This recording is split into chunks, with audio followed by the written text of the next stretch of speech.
Oh, okay. Pretend it's been that way. Does anyone, do you need an updated agenda? Okay. Oh, no. It says that. Oh, I don't want to. I'd rather sit for breakfast. Just feel that way. Okay, I'd like to call the meeting to order.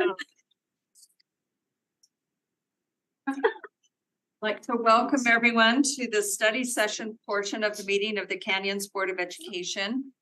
Today is January 17th, 2023, and we are meeting at the district offices located at 9361 South 300 East in Sandy, Utah. So for this study session, the first item is a 2023 legislative update. I will turn the time over to Charlie Evans and Susan Edwards from the External Relations Department. Susan to come up. We've had a busy first day. I think everybody's aware today is the first day of the legislative session. Last night, the voucher bill that we had been preparing for and looking for dropped. It is House Bill 215. Can't remember the title. Teachers' salary, supplement teacher salary, and optional education programs. So they have money in there that they've been talking about. It was in the governor's budget to increase teacher salaries by $6,500, which is, I think, what we reported to you last time. We reported to you is that the teacher salaries would somehow be tied to the voucher bill. I certainly am not in a position to speak for the teachers or the UEA, but I have spoken extensively with the UEA, and I don't think I had concerns that, you know, somebody waves a bunch of money in front of me, it gets my attention. And I had concern that they may be willing to do the same thing. It does appear to be the case at this point. Like I said, I'm not here to speak for them, and they're perfectly capable of speaking for themselves. But in the immediate future, I don't see that happening. And you know, in past years, the way they've done this is they've waited till the very end of the legislative session, because as we get to the end of the legislative session, the leadership's control over the process tightens quite a bit. And I think they've always felt like they have a better cramming and jamming it through at the end of the session. But they haven't been successful in doing that. So now they're going to start it here at the beginning of the session. As I reported to you, Susan and I talked to you guys last time here, the makeup of the House Education Committee has changed quite a bit from the last time our legislature met. And so this will probably be one of the first tests of that. The bill is still waiting on a fiscal note. But my expectation is that once it has that fiscal note, which will probably happen later this week, that we'll see it begin to move. The sponsor of the bill is also the chair of the House Education Committee. There was a bill that dropped today by Senator Weiler. Why don't you just give a brief update of that, Susan? It is, looking to see if I have the actual title. I don't, but it is, let me try to find it. But it is one of several bills. There's a cadre of bills discussing gender identity and transgender bills, and this is one of those that would discuss how our employees can work with students and what information we disclose and at what point and what permissions we have to have from parents. So that one dropped today. And then, like I said, there's a few of those that are either out there or coming. I think we're aware of 3 or 4 right at this moment. There's going to be at least 3 or 4, probably more like a dozen. Yeah. It's SB 100 school district gender identity policies. Right. And that is very prescriptive at this point. I expect that bill to change quite a bit, but I do expect it to pass. The voucher bill is House Bill 215, funding for teacher salaries and optional educational opportunities. That's by Representative Perucci and Senator Cullimore. So I'm not sure how you guys can be opposed to optional educational opportunities. All in what you call it.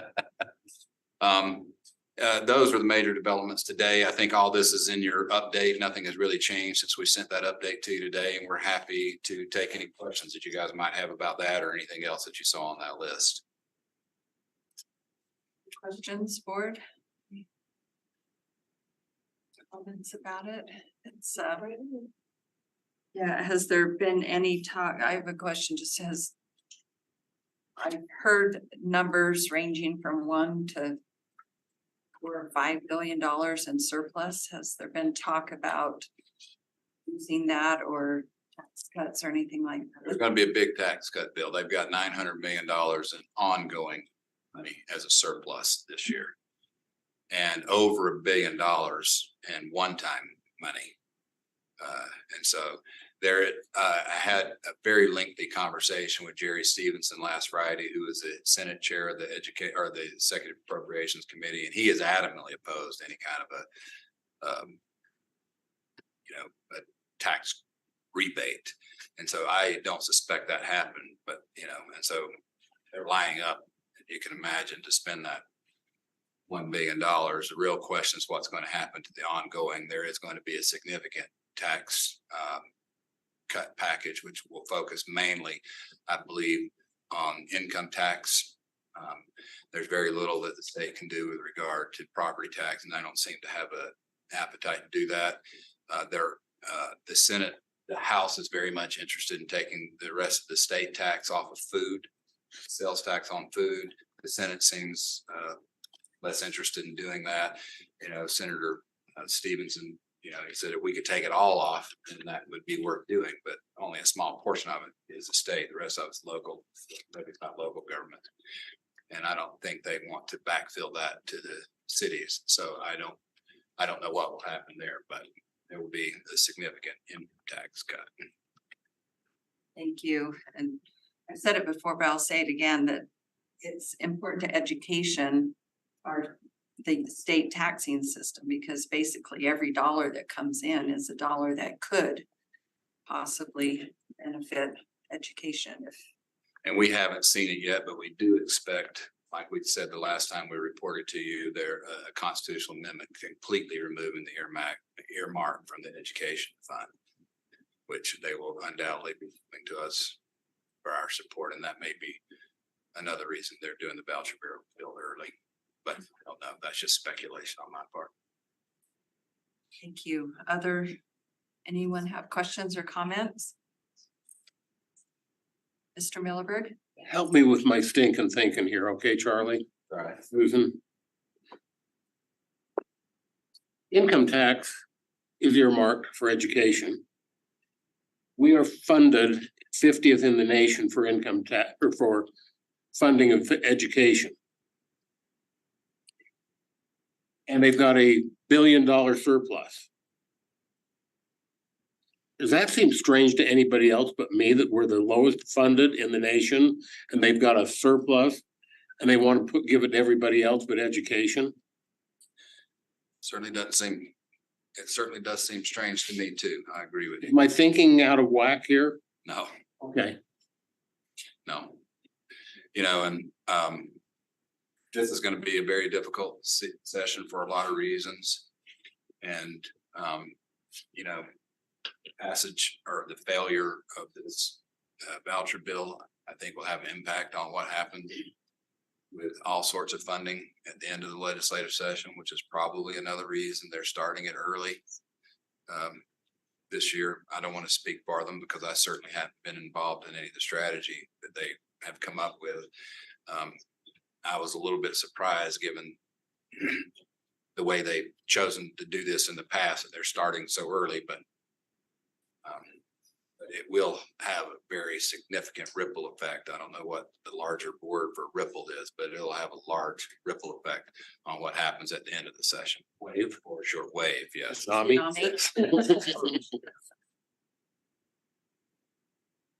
May look like after the tsunami has receded and you can see the whole beach. That may be what it looks like. Or we may not see that for a year or two down the road when we start seeing the after effects. Okay, any other questions or comments? I want to also just mention thank you. This last week we had lunch where we were able to share the board's priorities with our legislative representatives and senators from the Canyons District area, and it was I thought a very respectful and productive conversation, and so thank you for all that you guys did to help us with that. We did. We did. It was very productive. I thought we got into really more of the meat of the issues than we have in the past, which I know the legislators appreciated. They asked us to do it earlier in the year, so next year we'll do it in November rather than January. But I think it went very well. Okay, great. Thank you for that update. We'll look forward to seeing you at every board meeting. Look forward to being here. After the session ends. Okay, thank you. All right, next on our agenda is an update on Eastmont Middle School. And so for this item, I will turn the time over to Mr. Leon Wilcox, Business Administrator. And while he's coming up, I'll ask if he will introduce, I don't know if you have anyone here that's here to answer questions on this, but if so, will you introduce them? And then I failed to recognize that and excuse Holly Nybar and Andrew Edel from this portion of the meeting. So first and foremost, I want to introduce, everybody knows Stacy. She has been the driver behind this whole situation and has done just an amazing job. So I'm gonna ask her to speak here in a minute. And also Ryan. Ryan's been the boots on the ground with dealing with the plan we had to submit and dealing with the abatement company. So he can answer any questions that we don't hit here. Just want to give you an update of where we're at, where we think we're going to be going on Eastmont here. Some of these slides added a few wording things later this afternoon. So if you've read it afternoon, there may be a couple months of changes here. I want to give you some background history on what caused this to occur. So in Eastmont, we call it water migration. That's water coming up through the bottom floor there. And it's made kind of a messy, bluish problem there on the bottom floor. I'm gonna call it the bottom floor. So we brought in a team of engineers and architects. We did this last in October and asked them how we could best mitigate this. And they said the best thing to do is tear out the tile that's on that floor and then go do core drilling samples. And so let's see if we can find out where the water comes from, and then we can try to come up with a plan then. So that was our plan. So we were planning to remove this tile. We thought it would take 3 or 4 days over the Christmas break. And so that was the plan to do that. So we'd remove the tile, then we'd have to grind down the tile and make smooth walking surface. That students would walk on. So they'd be walking on concrete pretty much the rest of this year. That was the plan. Well, we did the core drilling. And also, if you been in the gym, we've had warping in the gym. So again, water coming up in the gym. So we wanted to do that as well. Look at that. So there's a couple of the pictures. You can see the glue. It's coming up. If you've been over there, it's been, certain days it's been very bad. Other days not as bad, but still a mess. So you can't really see it here, but this is cordoned off areas on the basketball court where you can't play because you got water people working up on the floor there. Here's the bottom level of the Eastmont plans here. So I always like to, the parking lot's over here. As you walk in, you walk down this hallway. Here's the auditorium. Keep walking. Here's the gymnasium, girls' locker room, boys' locker room, band and choral rooms down here, art rooms over here, top area there.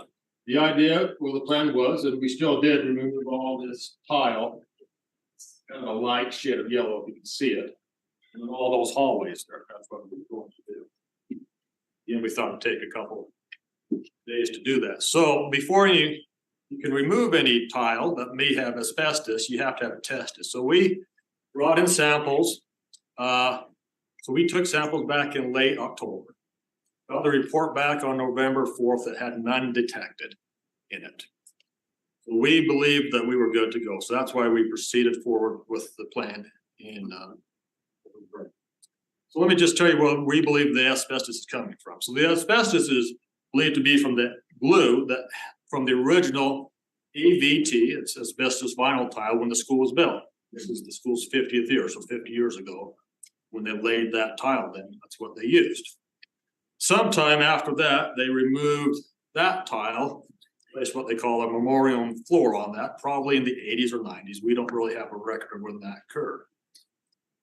So that became in place and that was used for a few decades. Then in 2014, we had a flood there. Flood happened in due to a irrigation line break. Happened in July of 2014, a few weeks, maybe a month before school started. I remember it was actually late July. July 31st. July 31st. So that's about as late as July as you can get. So we had that. So we had to quickly try to remediate, fix it up so school could start a few weeks later. So what we did is we took vinyl tile, LVT tile, and we glued that down on the floor. And that's what's coming up there is the glue from showed you those earlier pictures. We did not do any grinding on that old surface. We did this in 2014. Now I'm sure the reason being is, just the time to get school going back then. Now, when you remove tile, you do that grinding, and when asbestos is the thing that causes the issue with asbestos is when they use the term disrupt it, meaning you go grind it, it comes up in the air and it causes issues, health issues. If you leave it alone and don't disrupt it, you can walk over it and be fine. It's when you disrupt it is what the term they use with this. So they began demolition. It was on Tuesday, the 27th. They got here kind of later in the day. It was the contractor. They actually subbed this job out to a contract firm in Idaho. We've used certified sales and service for lots of jobs throughout the district. And so they began on the 27th, removing the tile and the concrete. On Thursday, they became suspicious that there could be some asbestos there.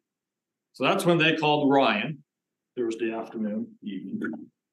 And so Ryan came up with someone from what we have our engineering or our plan group, and they took several samples. Had these samples tested overnight, and then came back Friday morning, and they came back positive in the area. So then the work was halted when they took the samples. That's when we asked them to halt the work. So then, just moving subsequently on, that's when we had to shut down the building to all access at that point, under the state law. So we had to develop what we call a remediation plan through the state's Department of Air Quality, DAQ, which is part of Department of Environmental Quality. That plan has been approved. I see up there we said it tentatively approved, but they did give us notice today that it has been formally approved, the plan we had. As we had in there, you can't walk in there, but if you were to walk in there, you have all kinds of barriers, plastic barriers to keep the asbestos centralized and not spreading. They don't allow people to walk around to spread it. That's their biggest concern. So that's where it is right now. As we have these barriers up, we thought it would be best to remove the gym floor at this time. We know there's mercury under there. And also that will allow us to do core drilling in the gym floor. We'll also find out where the water is coming from. So all that ties in. So that's what we've decided to do there. Moving also forward, we know that there were about 23 people, employees. Most of them are employees, but we did have we had a milk delivery person. We had a spouse of an employee come in the building, but about 20 of these were employees that, were either through the car badge access to cards or cameras we saw that were in the building. So we notified them that they, could have been susceptible or to the asbestos at that time that have been disrupted. Our firm that we have on contract, Eagle Environmental, now they've done all the buildings that we've ever had to have abatement, which is Mid Valley was a big one, Hillcrest, Brighton, all these that have been abated over the last several years. They're the ones who have been doing the work, and they started that day and been working ever since. So the top floor, again, the 3 floors of the building, the top floor is pretty much done. Within the day, they're doing final test results, but they expect to have those back. And then that floor will be done. People could actually go in there now once it's finalized and get more stuff if they needed to. They're going to, what they're going to do then is actually move down and start on all these corridors here on the bottom floor. Well, they set up what they actually have to do on the second floor. So that's going to take the next couple of weeks. They will then move up to the second floor, start doing that. So what they have to do, what was part of the plan that DEQ approved, was cleaning all the floor and the walls. That's what they have to wipe down. We had samples taken in the so we had samples taken in the classrooms. We tested 14 classrooms on the first and second floor. They all came back non-detected. We had to empty the student lockers and test those. We did a sample of those. They all come back in non-detected. But again, on the second floor, which they'll be moving here hopefully this week, we'll mail it in a couple weeks. They still have to do all the wiping and then clean up the cafeteria. So that's going to be quite a job there. Once they're done with that, they'll move down on the back to the bottom floor here. They will have done all these hallways, then they'll have to move into these rooms and see where we want to go from there. Okay. Let me just go back and hit a couple things here. So obviously, this happened at the end of the holiday break, so we had to go virtual for the student body for the first 8 days of January, first 8 school days of January. We had the 3 units who were housed at Eastmont. They started in person down at the Crescent View building last week, about 40 students total there. So the first day for the remaining students was today. I'll have Stacy give an update on that. So we had the bus routes with those who are bused. You know, the buses just picked them up a few minutes earlier and transported them directly. For those who walk or carpool to the school, they met there, and then they're not assigned to a specific bus, but we have 5 buses there. That's what looks like it's going to take. We will then transport them down, transport them back, depending on the end of the school day. Pretty much full school day, all blocks, 7 classes going. We have furniture in all the rooms. Thank you to our purchasing and our facilities. Again, the cafeteria, Sebastian and his crew ordered lunch and served lunch there today. So regular school. So we're always grateful that buildings turned in. Many has been a big benefit over the years, and we're grateful we have it now too. Student learning. Again, any student that had a Chromebook that didn't take it home over the holiday break, made sure they had one. Making sure we get all the curriculum copies out. On the instruments, big thank you to Jordan High. We were down several, but we think we're only down about 1 saxophone and Guitars. 6 or 8 guitars right now. So big thank you on that for their help there. We'll need to look at renting the rest. There's going to be so many things that Stacy and her team come up with. Just have to knock those out one by one. Support the school however. Giving a timeline, you know, right now, as we met, we think the best right now would probably be, again, 2 to 3, based on their schedule, what they did on the top floor. It's going to be 2 to 3 weeks doing about 2 weeks cleaning these halls. Then they'll go up to the middle floor, and it'll be about 2 weeks there, 2 to 3 weeks there. Timing that out, that's about 5 weeks or the end of February before we're looking at getting even into these rooms here. Now, what we've looked at is, okay, can we, with the gym floor, we know that's going to take a little longer in the auditorium if we don't use those. How long will it take to clean these other rooms here? You know, the band and orchestra room and the weight room, ball rooms. You know, those areas there, how long? But we do think we're gonna be a while. I can't give a specific date right now, but we do think we're gonna be a while. Mark, before we get back into that building. And that would probably be without the auditorium and the gym. when that happens.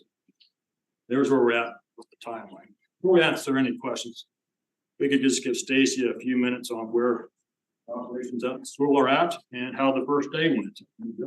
Yeah, our teachers and our staff have worked tirelessly to get everything ready.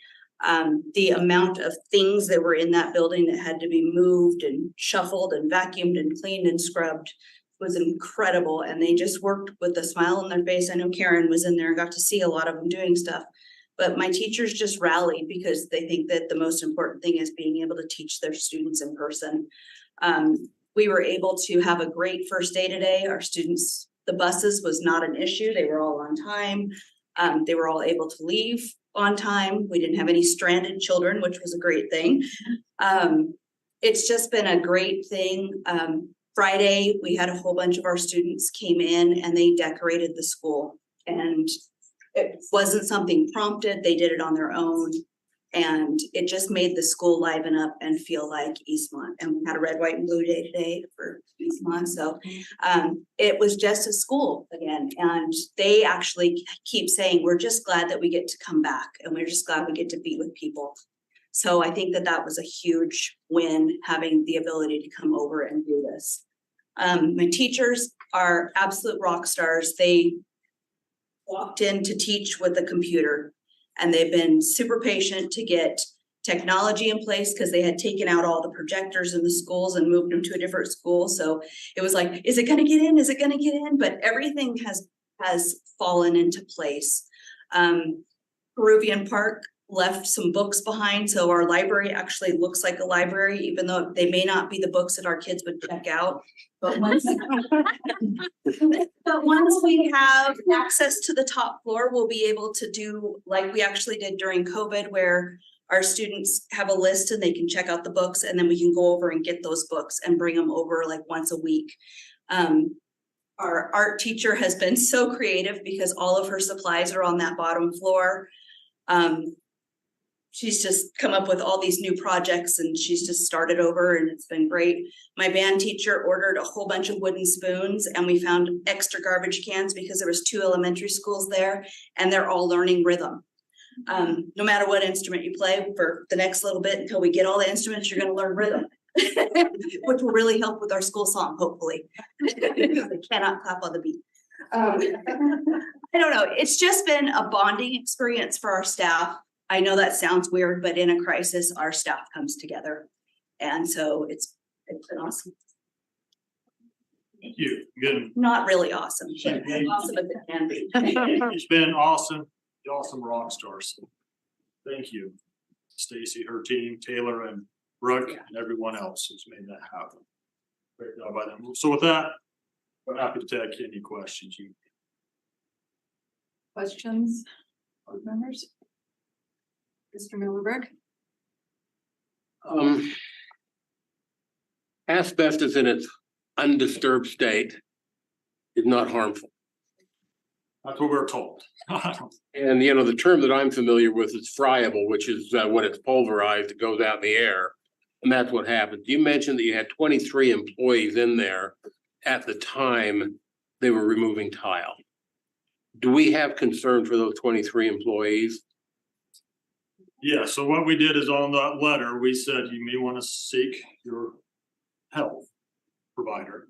Usually this type of issue, does not manifest itself till several years, even a couple decades after exposure. So we wanted them to make sure they're aware of that. But yeah, I think we have to serve everybody. But And as far as students are concerned, we had 0 students that would have been exposed. Those are my big concerns, and that's not, you know, where you're going. Your big concern is to make sure the kids learn something. And, you know, congratulations on the monumental effort to make that happen. But I was just concerned about that one part that I didn't see it come out. Yeah, we sent them a letter, we said, we post one on War Dogs, but that's, you know, a sample of what it said. It said, just so you've been we want you to be notified that you could have been exposed. You know, some were only there a few minutes, some were there all day, right? So varied on the, you know, some may have only been on the top floor where it happened on the bottom floor too. We just wanted to notify everyone, but some were downstairs. So the clock is ticking for the next 20 to 30 years.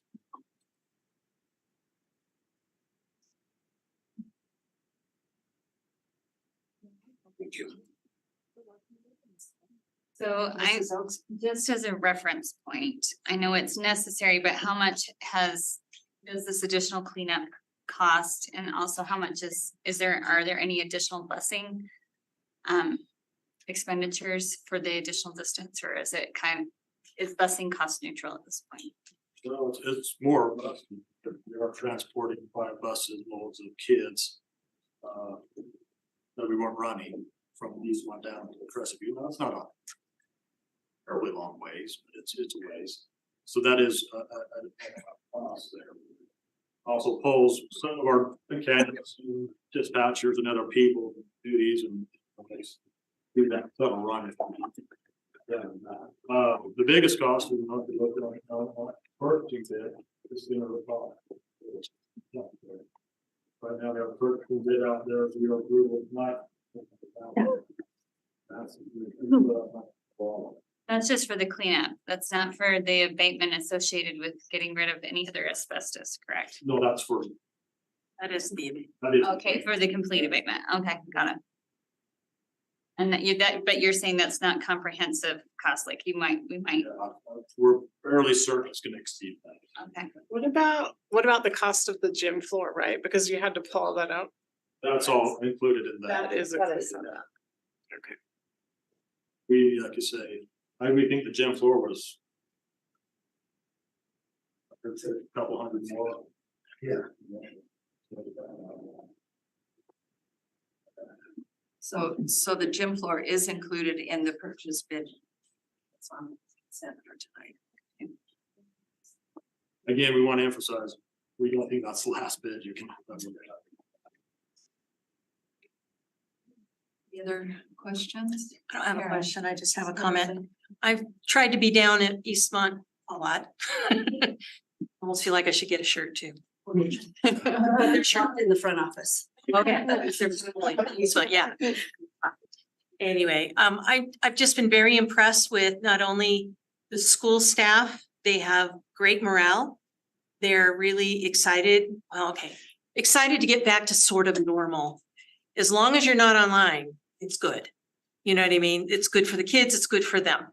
So for all of their mental health, feelings, both students and staff, I'm happy that we've been able to find a place that they could go to relatively easily and not have to double book a building. That would have been horrendous. And then I was very impressed at how many resources were involved in that. And I'm just thrilled. I just wanted to say thank you to the district. And I'm going to say this again in the main meeting, but it's been eye-opening and it's been a positive. I think our community needs to know that our schools help each other, because you've had multiple schools, you were telling me, different schools offering items that you needed, not just band equipment or chairs, whatever. All of the schools in the area have chipped in to whatever they need, they may need. And that's what our district's about, is that we support one another and we care about each other and we can pull together when we really makes a difference. And I'd like to see that kind of interaction continue. But thank you for putting up with all that. Wasn't anyone's fault, but they've just say thank you from the board. We've been, all right, I speak for Nancy. Nancy says, tell your people. And there's not a department in this district that hasn't done something to help us. I was impressed by the list. It's amazing. Yeah, and I will say, you know, from the board, we appreciate all the effort that you and your staff and as Karen was mentioning, the other departments, other schools.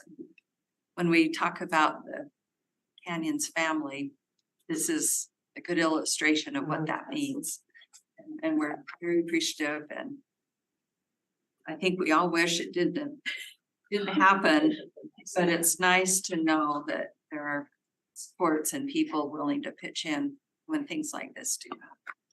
So please extend our appreciation. Thank you. Any other questions or comments for it? Yeah, we wish you the best and Thank you. grateful that things went well today and hope that continues to be the case for however long you need to be there. And if you can relate the school to a hashtag, the kids do really well finding their classes. Oh, is that how you orienting by hashtag? So not about. It's a square, it's gotta be. Part of the hashtag, are you? Yes, exactly. It is laid out that way. 9 square, huh? I have to say, I was down there with Stacy today. He had a brand new teacher start today, Wow. science teacher. I thought, when she walked up to us, I thought she was a student. She looked that. But so a little bit of baptism by fire for her, but we're great for her staff, everyone there is pristine.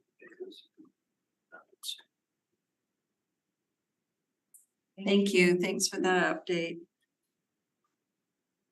Okay, next on the agenda be an update on the life skills field test.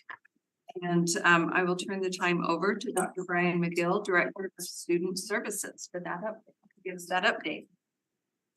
And please, Dr. McGill, if you have other folks here to help out with the presentation, please introduce them. Thank you, President Sini and Canyon School Board, Dr. Robbins. A lot of great memories looking at that Eastmont floor plan.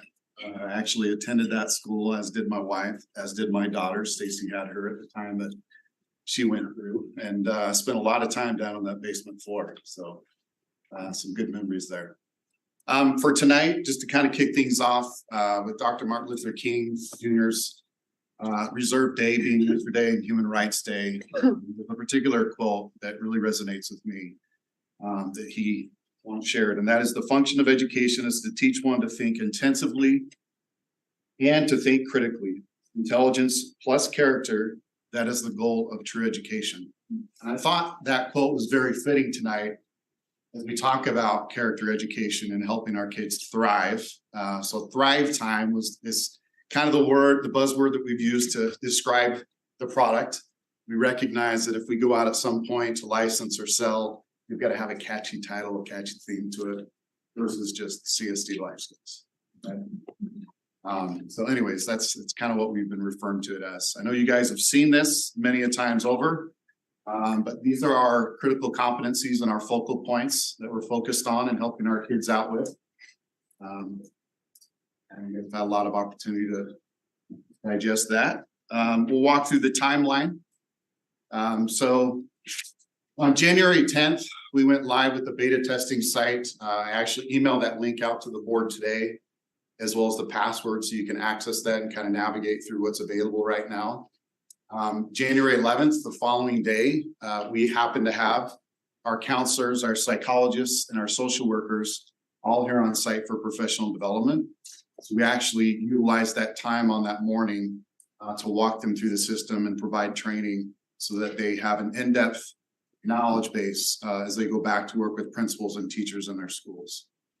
This Thursday, we've got leadership and level meeting. So we'll be presenting the first overview of the new website and the navigation to principals. We've created a Google form to capture school, grade level, and unit interest, because we recognize that some of the schools might have different varying parts that they want to participate in. We're also looking at, we've created a survey that also captures information on each lesson, which we'll walk through kind of a demonstrated example of that. On February 2nd, we're providing an additional training for principals. And by the way, Amber was gonna be here tonight. She was gonna interject as well. She's actually really sick. She's at home, so she sent her regards to me, so she's not here tonight. I sent my regards back because that was me exactly 1 week ago. I'm just glad that I'm able to stand before you and be healthy tonight versus where I was last Tuesday. So we wish her the best. Hope she heals up good. So we're providing an additional training on February 2nd, which is our next leadership level meeting day. We'll train the principals and our SEL wellness staff so that they in turn can train the teachers on a timeline that makes the best sense for them, in which they can work it in. Sending information home for students and parents about opt-in, opt-out. We've had some dialogue and conversations around the best approach to do this. There's the management piece and the supervision piece for kids that opt out. And so we thought maybe with the field test to give parents the opportunity right up front to either opt in or out, to just keep the participation levels pretty level so that our teachers know week in and week out what kind of supervision they need to provide, where they're sending students as they're trying to manage their classroom and teach the lessons. But we're open to feedback on that. And then begin field testing lessons with refinement as input is received. We're still continually reviewing lessons right now. So as you go through the beta site, you'll see a lot of the lessons are on, but not all of them, because we're still going through that review process with our teams. And then April, the hope and plan is to present a full adoption before the school board for next school year. So that's kind of the timeline that we laid out. As you go to the website, this is basically part of the homepage. So we've got Thrive Time Skills for Scholars there. Written within that is the board rule that identifies that we should be providing these particular lessons. Curriculum and looking at critical competencies, which are the units. And then at the very bottom of that, it talks about the lessons and the QR code that we've provided at the end of every lesson, so that parents, teachers, patrons, community members can provide feedback so that we can take that into account as we're making modifications through the field test for next year's full curriculum. So kind of walking you through the website, it's very basic, really straightforward. This is housed on the student services page. So what I've done here is I just pulled a drop down for first grade and clicked on building resilience, which is the first drop down there. And that provides an opportunity for the teachers to jump right into the lessons itself. And we've gone through this before, so I won't spend a whole lot of time on this, but again, it kind of outlines the developmental targets, success criteria, the portrait of a graduate tie-in, the strategic initiative tie-in, key vocabulary words that the kids need to know, notes for the teacher, materials, the grading for the lesson itself, sharing. So in this case, in this particular example, they're doing a partner share on understanding what's important as far as rules in school and why they should abide by them. And then the learning activity, and then a message for the students at the end of the class to kind of wrap things up. Practice and reinforcement. So for example, with this particular lessons, if teachers are finding that they're having trouble with kids following rules in class, for example, and expectations, this might be a good lesson to pull out, or at least bring them back to as part of a reminder.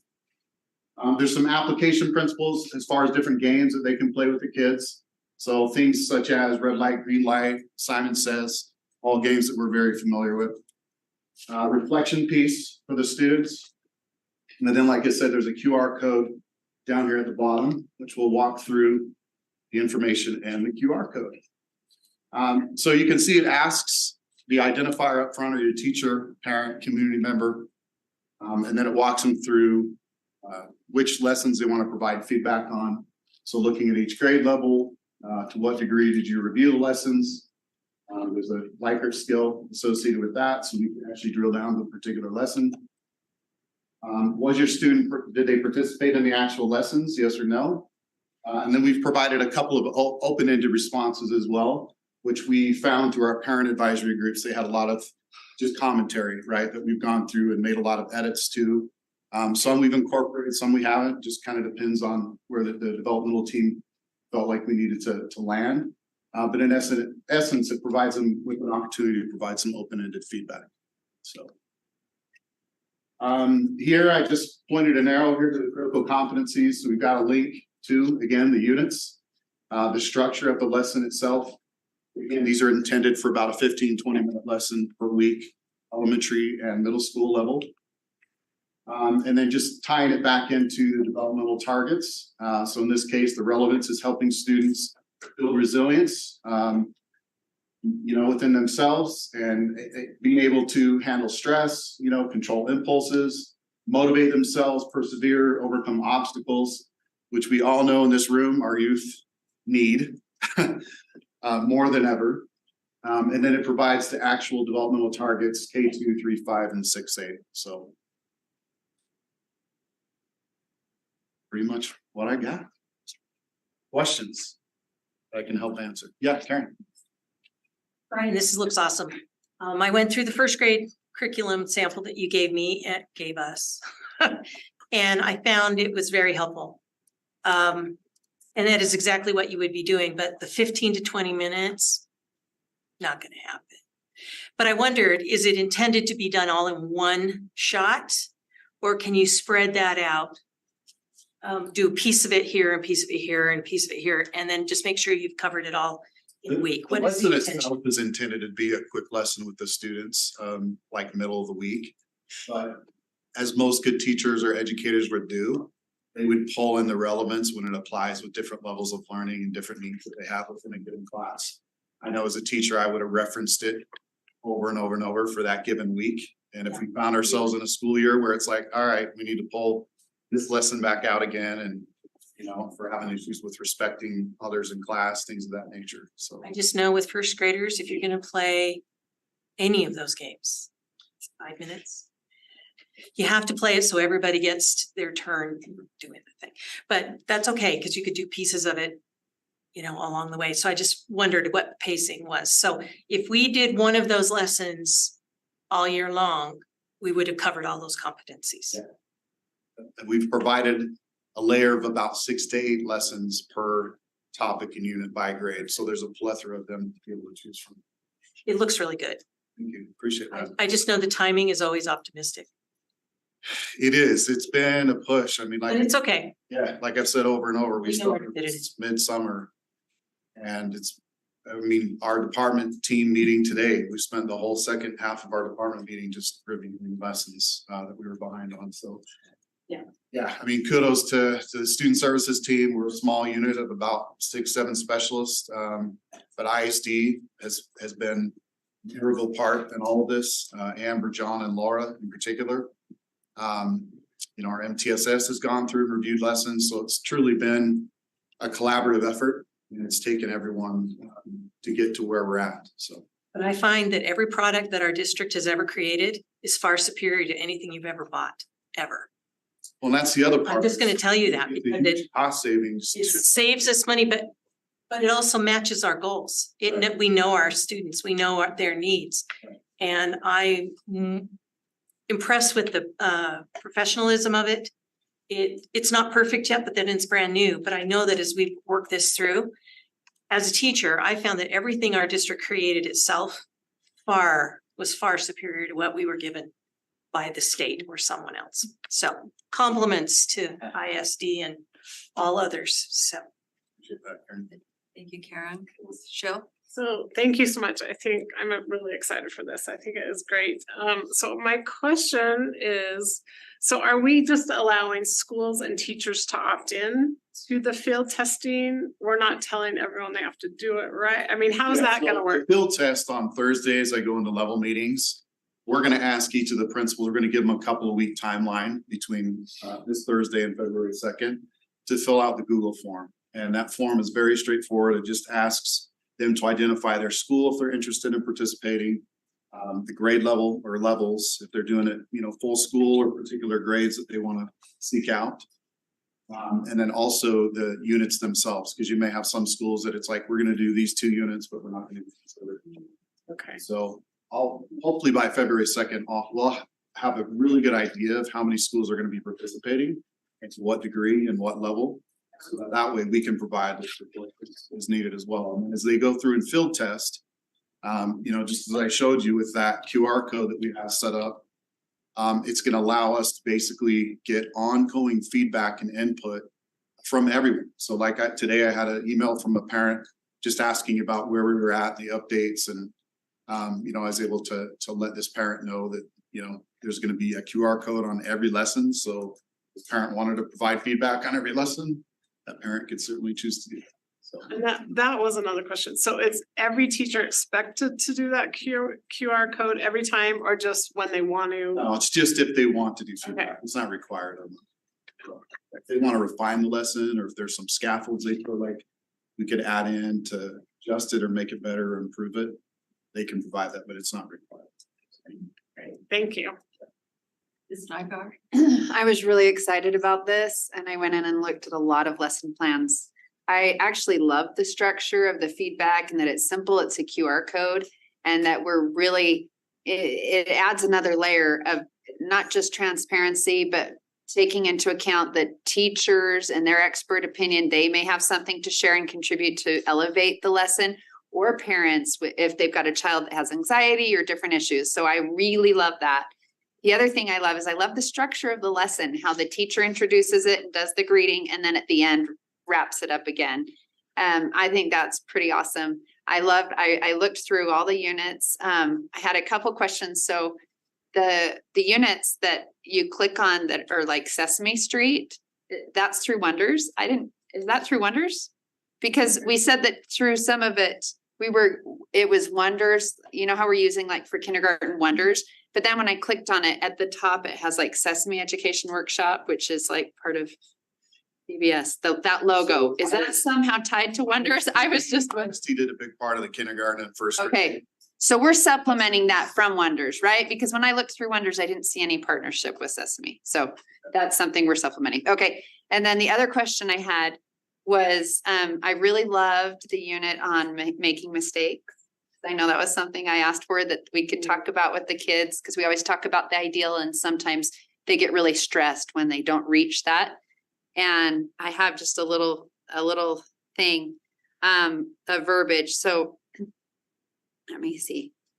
On the mistakes, it actually says mistakes happen to all of us. And I was thinking it would maybe be better to say we all make mistakes, because it's there again, taking ownership. So that was a little silly thing. It's in the message where the teacher says, "Dear class, today we learned about mistakes." Which lesson is that on? It's it's the one on mistakes. I don't know. I'll have to We'll go. go ahead and change it. Okay, I got it yeah, right. because earlier in the lesson, it talks about taking personal responsibility, and I thought, Makes oh, we just need to change that verbiage. So it's not like you're the victim, mistakes happen, but we all make mistakes. So anyway, but I loved it, and I'm super excited about, and with each lesson I clicked on, I got more and more excited for our children. We had some authors and architects look at it strictly from an honesty-based perspective in creating some of these lessons, because I know that was part of the feedback. Yes, love it. Thank you so much, and thank all your team of people. I have and continue to, like today in department meetings, a good opportunity to tell them thanks again. So it's been a lot of work. So, but very rewarding at the same time. I mean, as we look at things like discipline referrals and behavioral issues we're having in class, is really the number one problem, not only in our district, but across the state, across the nation. I really think with teachers and students having engagement time to actually have some of these active discussions and activities and lessons focused on helping better the lives of our kids in, correspondence with school, as well as just in life in general. Again, kind of going back to Dr. Martin Luther King's quote, it's that character within education that creates intelligence over time. So that's our hope and goal, is that we can minimize referrals, help teachers with discipline, behavioral issues in class, and that kids can take something meaningful out of this and be more intrinsically motivated in school as they go, grade level to grade level. So. Mrs. Oaks? So I love and appreciate so much of this. One of the things I like about it is that because it is our own, that we have the ability, if we see some sort of persistent issue that arises in the future, say like a year or two from now, we can quickly address that and turn on a dime and move forward with it, which I think is great. I do have a question. As far as the parent group is concerned, are they done or are you still retaining them as kind of a So resource? we held 3 parent nights, Mhm. went through all of the lessons collectively. As you might, you know, understand, like some of the parents could come some nights, some parents couldn't come others, but we held 2 to 2.5 hour sessions over those 3 nights. I did let the parent advisory group know that I had Chromebooks in my department. If they wanted to invest and spend additional time, I welcomed them in to be able to come through and do further reviews if they so choose to do that. But by having the QR code, any and all parents across the district are gonna have an opportunity to go online, look it up live, provide feedback as they best see fit. Yeah, it's really transparent.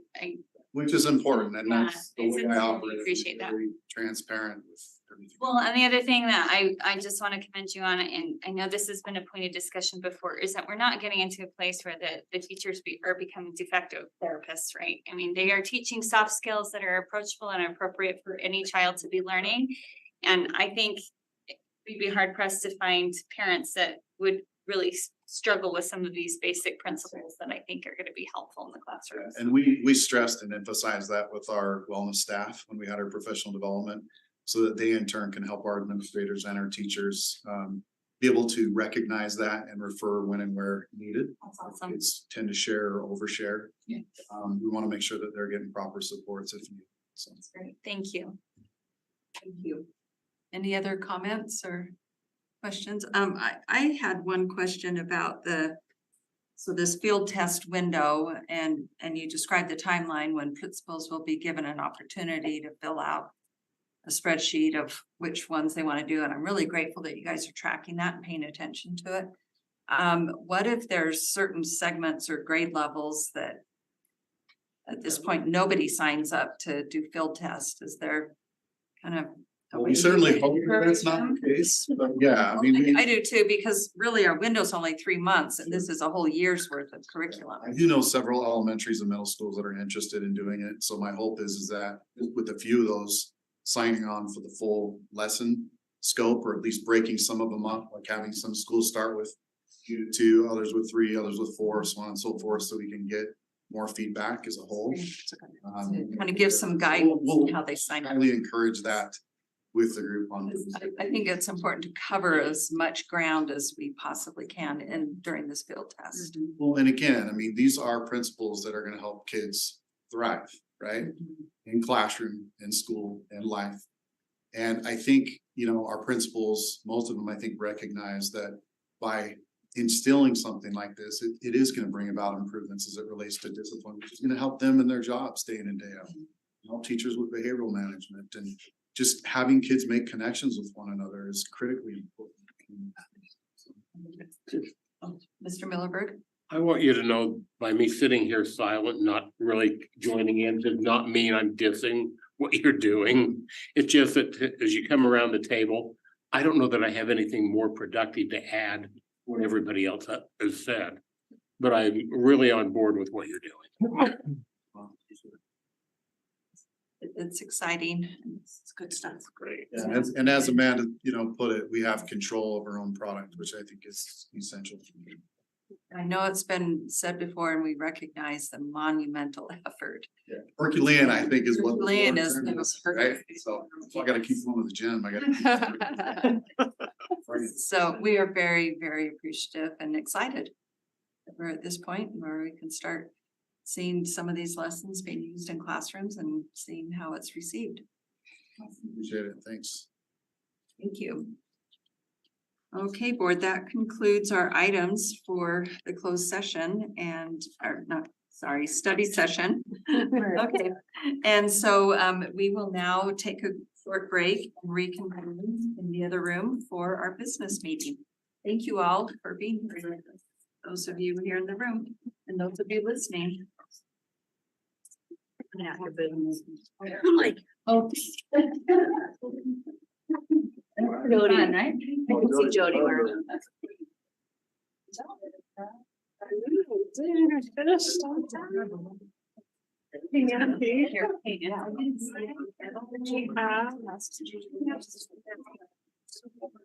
I did. Bye. Does everyone have both? What are you running? What is that? I only have the theses, whenever I don't remember everything, I didn't pull it out, it looks like I do. Get my- One thing about it. There, now it's together. Well, no, it's okay. Well, she I has the brought mine. first. I brought, There'd be a lot of. and I brought mine too. Nope. Set limit to how much. See. And what is this thing? It's those are materials that. Really nice. It's an update, like when we, yeah. when we- But you know, I just threw away. Grateful. from it. You can start all over again for you. This is Fred. I know, I got a new one. This is Fred.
noted that my name is Leon Wilcox. I'm the business administrator. I'll be conducting the first couple items on the agenda tonight.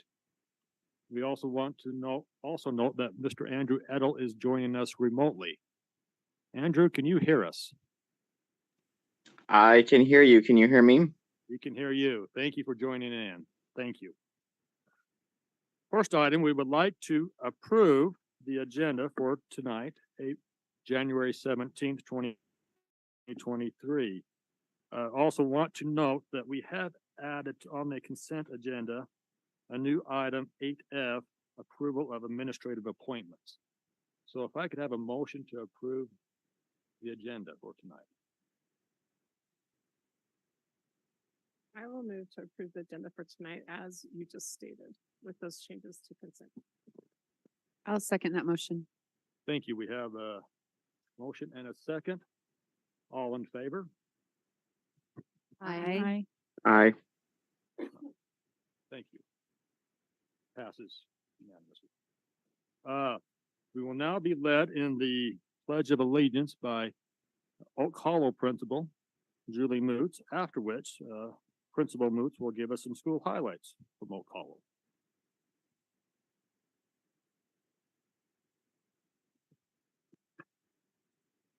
If I could have everyone stand, please. Ready? Begin. I pledge allegiance to the flag of the United States of America and to the republic for which it stands, one nation, under God, indivisible, with liberty and justice for all.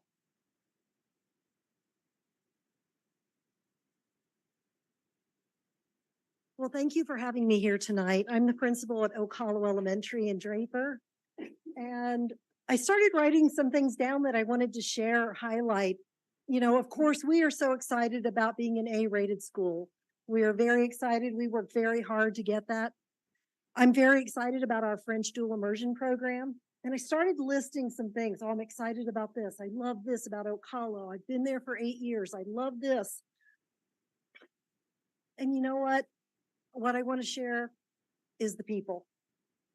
I love Oak Hollow because our teachers, our paras, our custodians, people you don't even know come to school every day and to serve and just to love our children. So I wanted to share just a few names that you may not even know, but I think these people need to be spotlighted. So I want to share or shine the spotlight on Melissa Elms. Melissa Elms has been an intern mentor for the past 4 years. Our school works with UVU and we get interns every year. Melissa's come out of the classroom. She trains those interns to be outstanding teachers. They all pass their Ed TPA courses. And fortunately, Oak Hollow's been able to hire 7 out of the 8 of them. It would be 8 out of 8, but I didn't have the FTE. But outstanding training and no one knows about that. It's just been an amazing program. I want to shine the light on Jenna Gunderson. Jenna started out as a room parent many years ago. She loves Oak Hollow, and I don't know what made her do this, but became a recess aide. I'm like, oh my gosh, put a needle in my eye. Jenna is so gifted out there at recess. She has had training with Playworks, and she now runs our recess coaches. And it is a very competitive program at our school. Kids want to be involved. I want to shine the light on Jason Brown. Jason Brown is one of our behavior assistants. He's been with us for about 6 years when they started the behavior assistance program.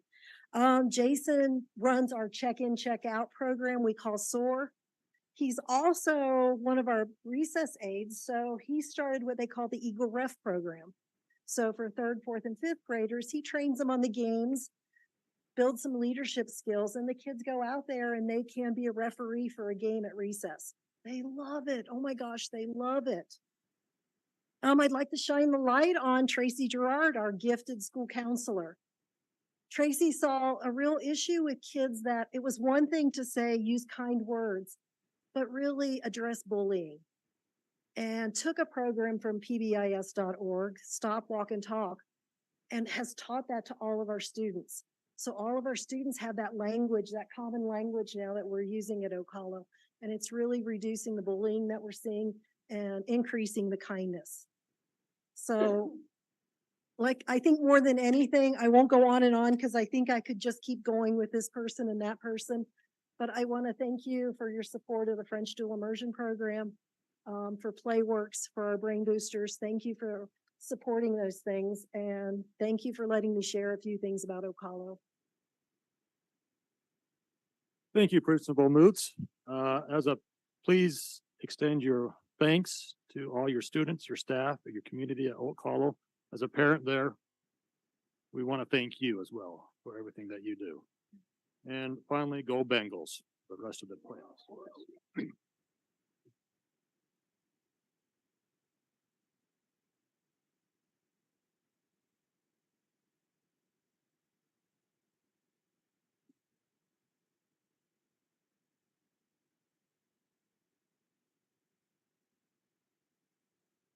I'm now going to, of course, move down here for item 4.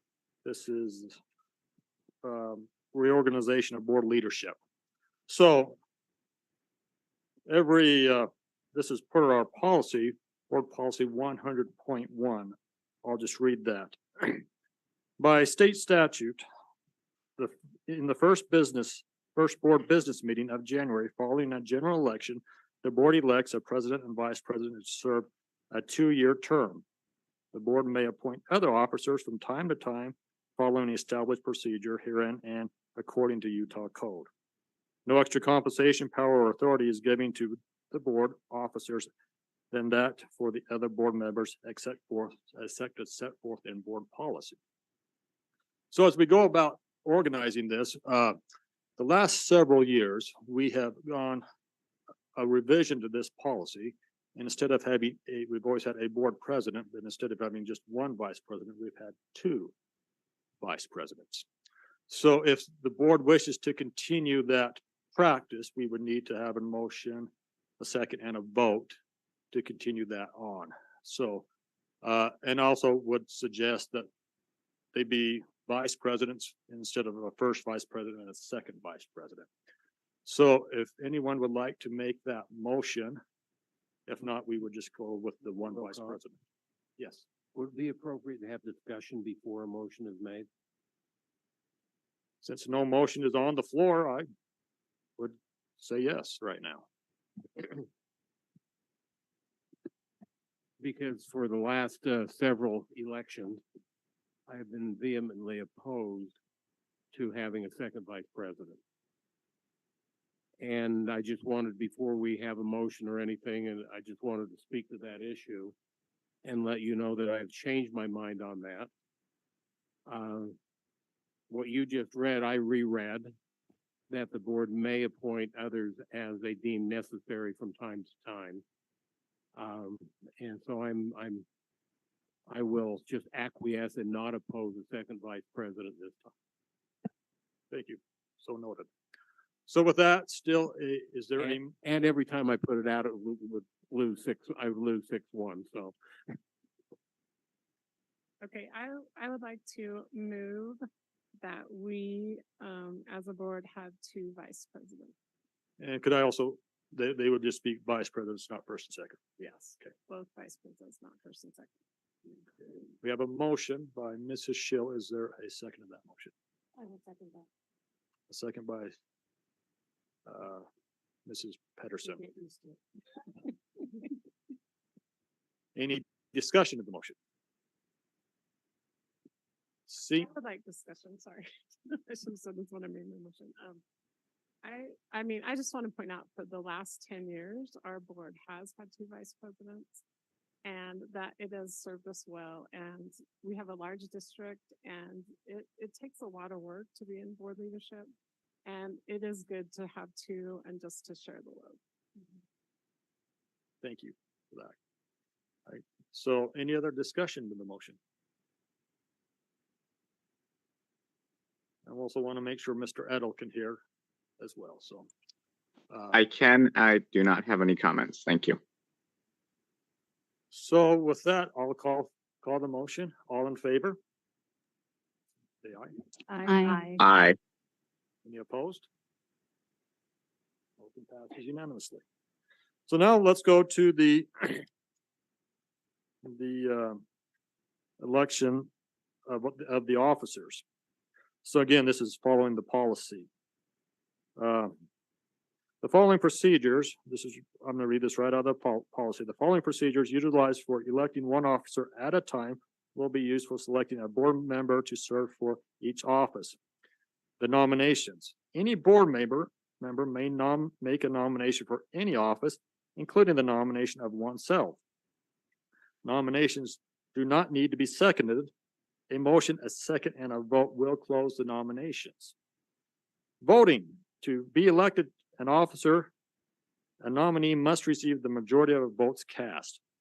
Voting shall be by raise of hand. Since Mr. Edo, I cannot see you. Can you guys see? You guys, oh, I can see you now. Okay, so we can see I can see you there now. Thank you. Candidates for an office shall be voted on according to the order of nominations. The first nominee to receive the majority of the votes cast is elected to the office, and the voting for that office ceases. Is there any questions before we begin? Seeing none, we will now proceed with the nominations for office of board president. Is there any nominations? Mr. Wilcox, I would like to make a nomination. Please. I would like to nominate Amber Schill for president of the Board of Education. And I would like to speak to that nomination. Ms. Schill has served on this board for 8 years and is beginning her 3rd term. She has served as a vice president for 4 years, and she recently completed 4 years in leadership of USBA. She has the experience and the abilities to successfully lead the operations of the board, and I am confident that her dedication to the success of the board and of Canyon School District will serve our district well. I would like to second the motion and express sincere gratitude to our current board president, Mrs. Nancy Team. Thank you. Nominations do not need to be seconded, but so noted. Is there any other nominations for Canyon's board president? Seeing none, would anyone like to make a motion to close the nominations? And these would need to be seconded. I'll make a motion to close. I'll second it. And we will need to have a vote. So any discussion to the motion? Seeing none. All in favor, say aye. Aye. Aye. So you may raise hand. Sorry, raise of hands. We all have, the motion carries 7-0. Congratulations to Mrs. Amber Schill as our new Canyons Board President. We will now move to the office of Vice President. Again, we'll have 2 of these. Are there any I would like to make.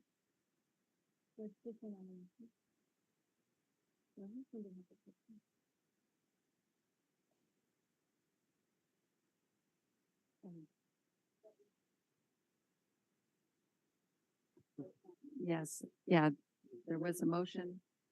Closed and voted. Oh, did we closed not? and- But then needed to vote on. On the closing of the, nomination. okay. It did, I'll say aye and raise our hands. When, I think we should read. when we close it, we're just closing nominations and then we vote, correct? Yeah. So that's the right order. We need to vote on closing it. We do need to think vote that on was- closing it, which we did not. We did, but that would have been the vote. correct? I apologize. That is on me. Okay. The accountant does not always run the meetings the best, right? So let's go back and get this official. When it's only once every 2 years, you're doing pretty well. We will can we go back and close the nominations? There was no discussion, so all in favor to close the nominations for board president. Aye. Aye. Aye. By raise of hand, those who vote for Mrs. Amber Schill. Again, that is by unanimous, so thank you. Thank you, Cindy. And Andrew voted. He's on. Yeah. Moving to the vice president, is there any nominations? Mr. Wilcox? I'd like to make a nomination. Why don't we have Mr. Edel make the his nomination first? Go ahead, Andrew. I'd like to nominate Amanda Oakes as vice president.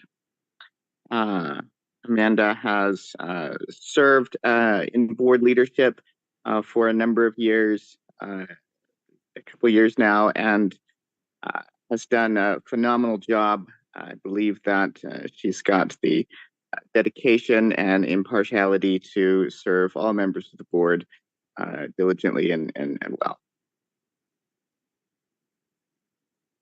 Thank you, so noted. Are there any other nominations for vice president? I would like to nominate Mont Millerberg. He's served on the board for a number of years and I feel that he would do a good job. Okay, I also want to clarify, so there'll be two nominations for this, for the vice president.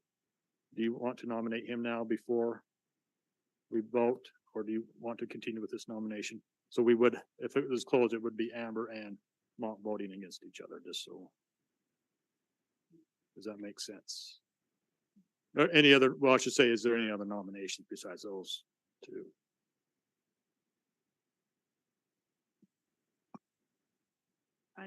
I would like to add some discussion to the floor. Can we do that before I nominate? Yeah, just to clarify, there will be two vice presidents. We're only voting on one right now. Yeah. So. Okay, I thought we were just going to do it all at once. We're not. Okay. Well. I have some thoughts on a nomination for vice president, but I don't know if maybe we should wait and do the subject at hand first. Okay. So, I will simplify it and I will simply decline that nomination. Thank you for nominating me. But I will simply decline that at this time. Okay. Are there any other nominations? Just want to make sure everybody's not, can I have a motion to close the nomination for this vice president?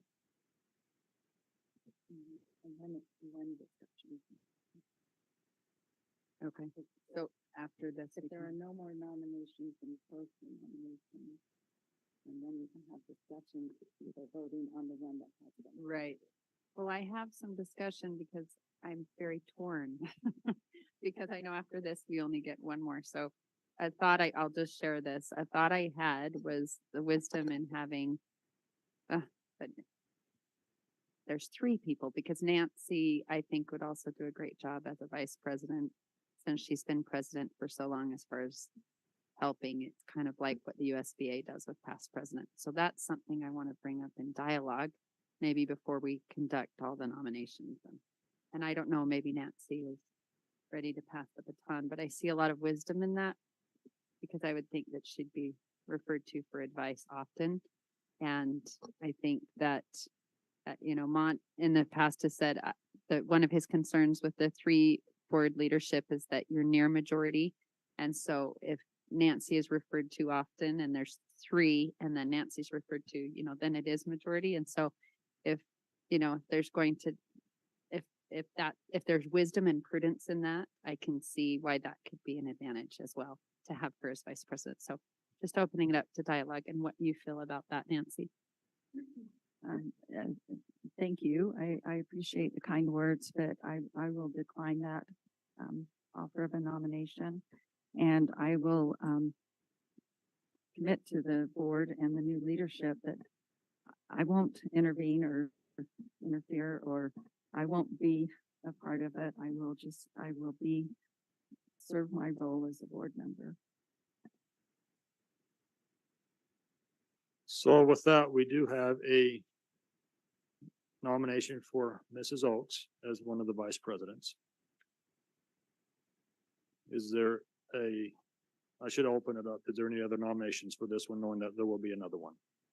If not, could I have a motion to close the I nominations? move to make a motion to close. Motion made by Mrs. Pedersen. Is there a second? I will second that. Second by Mrs. Tingy. Any discussion of this motion? Seeing none, all in favor? Say aye. Aye. Aye. They will now vote on That's not the vote. There we go. on Mrs. Oaks as the vice president, please show by raise of hand. Mr. Edel. Again, that nomination is unanimous, so congratulations, Mrs. Oaks. Thank you. So now I'll have the office of the other vice president. Again, any nominations can come forth with the exception of new board member, new board president, Mrs. Schill and Mrs. Oaks. I would like to nominate Mr. Montmilliberg. Are there any other nominations? If not, could we have a motion to close? If there's not, I'll make a motion to close that. is there a second? I second. Second by Mr. Edel. Discussion of the motion.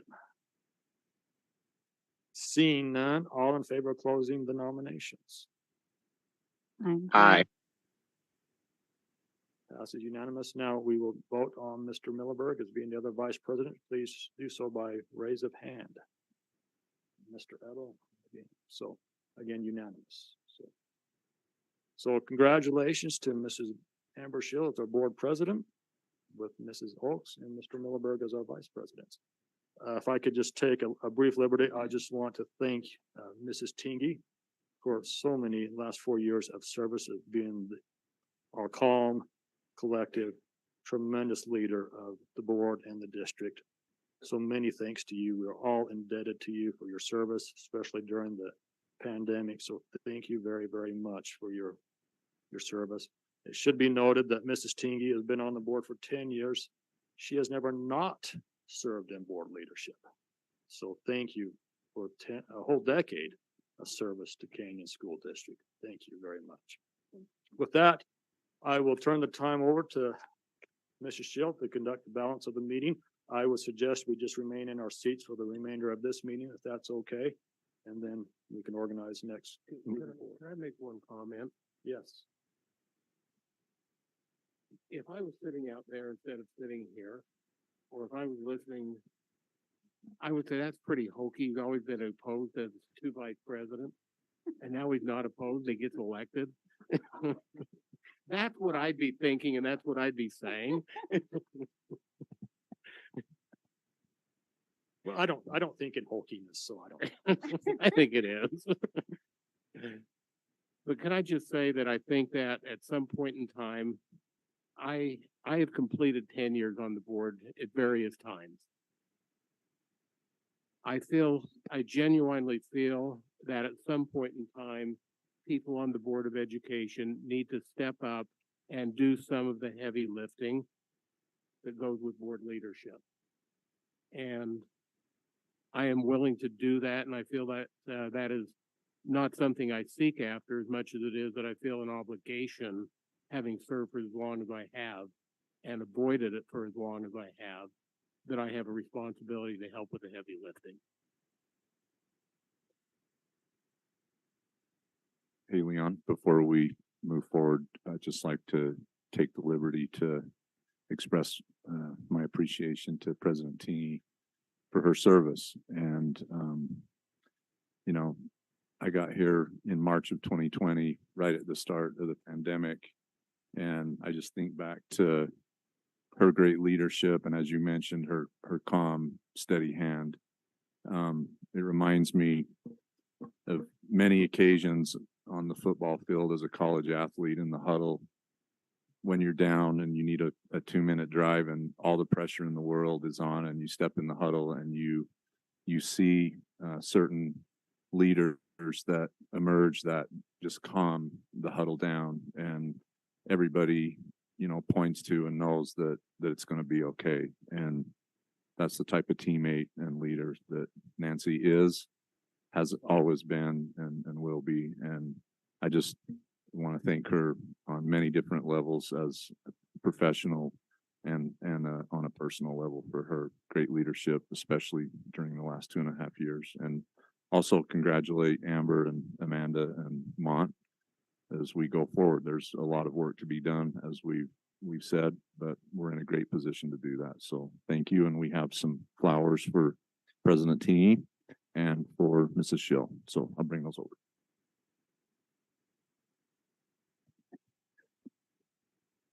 Thank you all. don't know what else to say right now.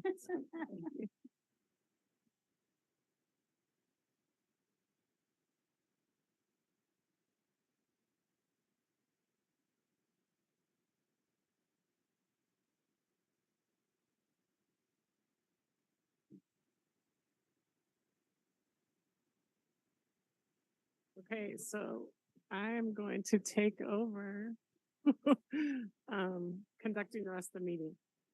So first, I was gonna wait till the end, but I feel like I should add my thanks to Nancy. Nancy's been a mentor to me probably for, I don't even know, Nancy, how long? 14 years, when she was the chair of Brighton SCC and I was the vice chair anyway. So she is incredible and has taught me so much. And there is really no one who is more dedicated. Like I tell everyone she works like 100-hour weeks because she literally does. She really does. But I'm humbled and I'm grateful for this opportunity, and I'm happy. I think she deserves a break. It will be very nice for her. I mean, I didn't even think about the fact of what Leon said and that she's been in leadership for 10 years. That is a long time. I'm sure she's going to stay very busy though, doing a lot of the things she loves to do. So, okay, so we're just going to move ahead on the agenda. The next item is item 6, recognitions, and I'm going to turn time over to Jeff Haney, Director of Communications, and Kirsten Stewart, Associate Director of Communications.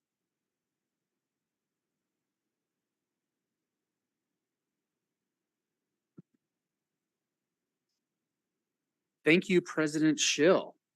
It'll be the first time I say that as we recognize the people in Canyon School District who have gone above and beyond and deserve a moment in the spotlight in our recognitions. So thank you again, President Schill. I'm going to have to get used to that. Our first honorees tonight are amazing advocates for student musicians and student athletes. We give a big shout out to Caleb Shavasteri from Alta High School and Scott Stuckey from Hillcrest High School.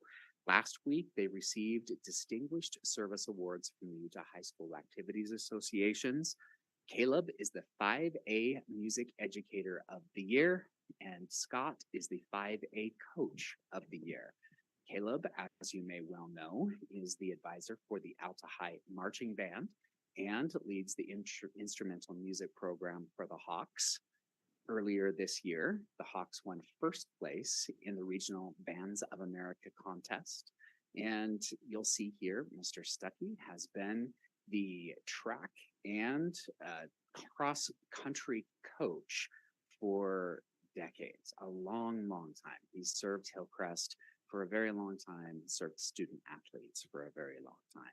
He's inspired a lot of students to keep reaching for that finish line.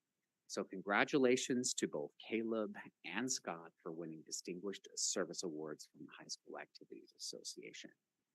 We also tonight want to wish good luck to our drill teams over the next couple days. The Alta LaSalles, the Brighton Acadians, the Corner Canyon Shirelles, the Hillcrest Drill, and Jordan High Charlonians are ready to face their region competitors. On Wednesday, Corner Canyon competes at Pleasant Grove High. On Thursday, Brighton, Alta, and Jordan compete at Jordan High.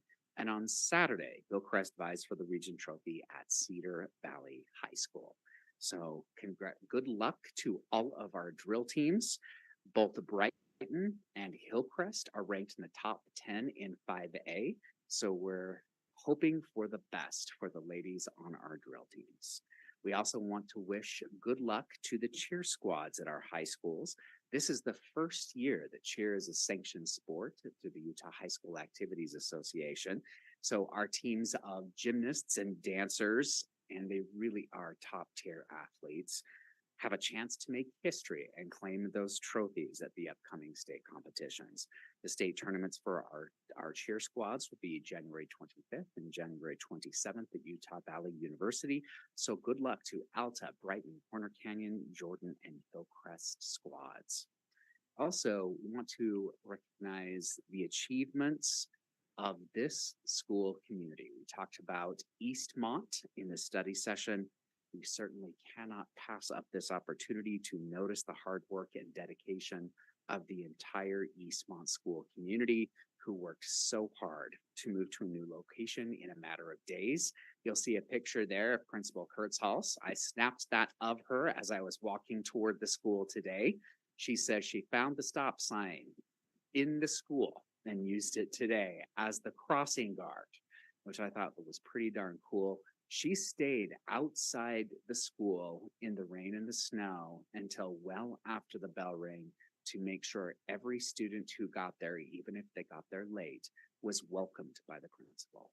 And it was like that all across the school. This is the day that Eastmont students return to in-person learning since they left for winter recess in mid-December. And it was like the first day of school, except it wasn't 100 degrees temperature outside. Students were so excited to be in school with their teachers, with their friends. And yes, it was a new location, but they were just as excited. Spirits were incredibly high. We have to thank all of the teachers, the staff at Eastmont, as well as Canyons District's departments, all who worked so hard in just a matter of a few days to get Crescent View ready to house the Eastmont students. We had the purchasing department getting suitable furniture. We had the IT department making all the high-tech connections, the transportation department doing the arranging for the busing and routing, custodial and facilities getting the building ready, and nutrition services department making sure that the kitchen and the cafeteria were ready for breakfast and lunches. And of course, the teachers who put their classrooms together really quickly. It certainly does take a village to get a school up and running. We're so proud that Eastmont is part of our village. So thank you to the entire Eastmont community for pulling together in that time of need. And our next honoree is Dr. Bob Dowdle, who's the first ever Assistant Superintendent of the Canyon School District. Now, it's been said that when the history books recount the start of Canyon's district, Dr. Dowdle is sure to play a pivotal character in the success of the first new school district to be created in Utah in nearly a century. Dr. Dowdle's influence has been felt since he was first appointed Assistant Superintendent in December of 2008. And his influence will be felt long after he retires as one of the district's top administrators. Recently, Dr. Dowdle announced that he will be ending his career in Canyons and in public education at the end of this school year. As I've noted, Dr. Dowdle was one of the very first administrators of Canyon School District. He has held the position of Assistant Superintendent since 2008. And during his time at Canyons District, get this, he has touched nearly every part of our organization. Throughout the years, at one time or another, he's overseen almost every major department in Canyons District, including schools, facilities, information technology, curriculum, student services, federal state programs, research and assessment, special education, nutrition services, and transportation. And during his time in Canyons District, graduation rates have risen 7%. Starting teacher salaries have gone up by $20,000 in the past 6 years. 2 general obligation bonds were approved. The district underwent a massive grade reconfiguration, and we quickly pivoted to remote learning during a global pandemic. Dr. Dowdle served as a key voice in all of those achievements. We honor him tonight and will do so throughout the end of the year, and especially at the retirees banquet. We want to recognize him after he announced his retirement. So thank you, Dr. Dowdle, for all of your contributions to Canyon School District. We will miss him, his guidance, and certainly his institutional knowledge about Canyon School District.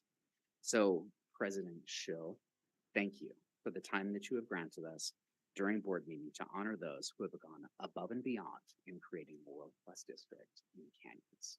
Thank you. Thank you. Thank you so much. Okay, we have now come to the patron comment portion of our meeting. The board often designates time in meetings to listen to the patrons of the district. Patron comment time is limited to residents and taxpayers of Canyons District, students and parents of students, and current employees of the district.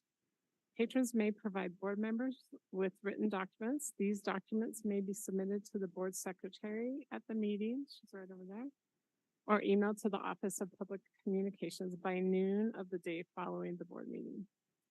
Tonight, individuals will be given 3 minutes. Those representing groups will be given 5. Comments made during patron comment are part of the public record. It is the board's practice to listen and take notes during patron comments. The Board of Education does not discuss matters that are not on the meeting's agenda, nor engage in public comment on individual students to protect their privacy or employee issues. If a patron wants to comment on a district's employees' character, professional competence, or mental or physical health, the board requests that those comments be submitted to the board in writing. However, if a patron determines to verbally comment on those personnel issues, the comments need to be civil and refrain from personal attacks, insults, defamatory, or slanderous comments about an individual. The Board of Education would like to make it clear that critical race theory is not a part of the curriculum being used by Canyon School District. There are no plans to incorporate it into the curriculum or instruction in Canyon schools. The Board of Education values input on all sides of issues. To maintain decorum and respect, we ask that those in attendance refrain from applause or other types of demonstrations during the patron comment time, as well as throughout the meeting. Tonight, we have 2 patrons that have signed up. The first is Nicole Ford and then Anna McNamer. So please come up, Nicole.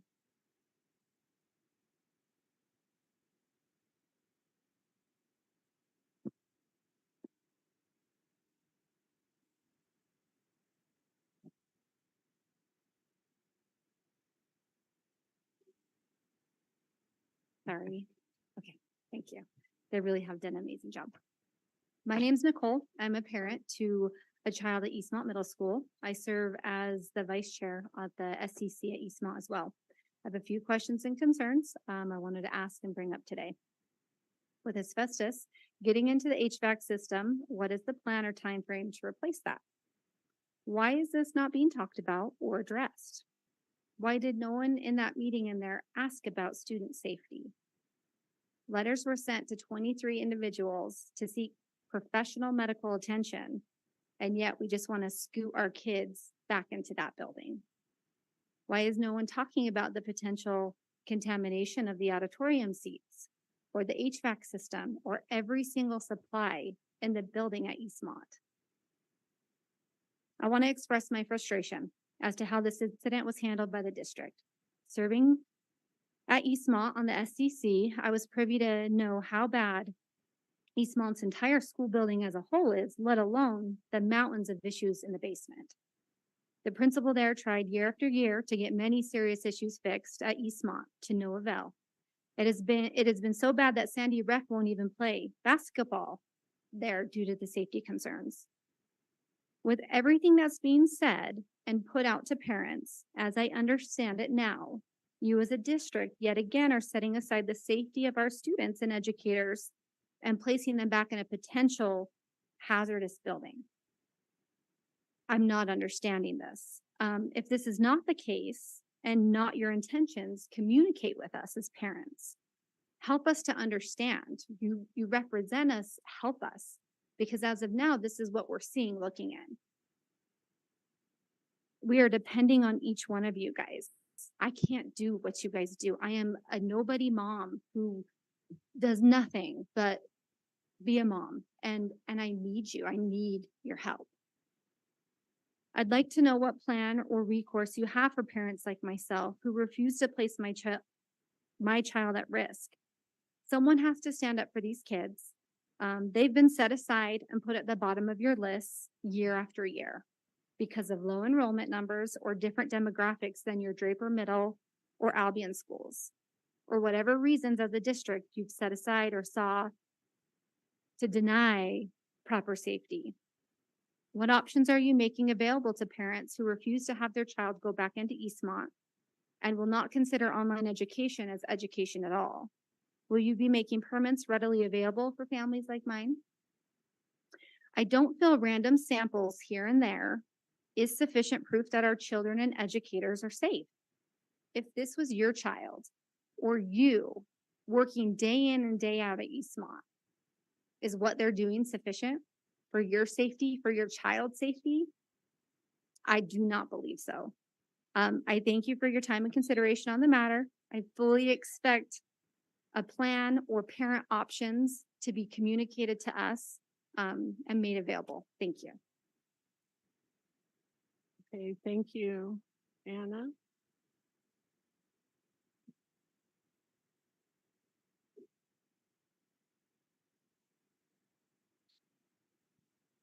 I put on these high heels today so that I would look less tired.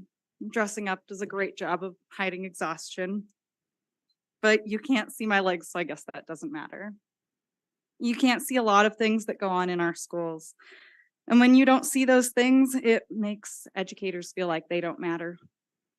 Our educators, school support staff, and community workers often feel like their needs don't matter.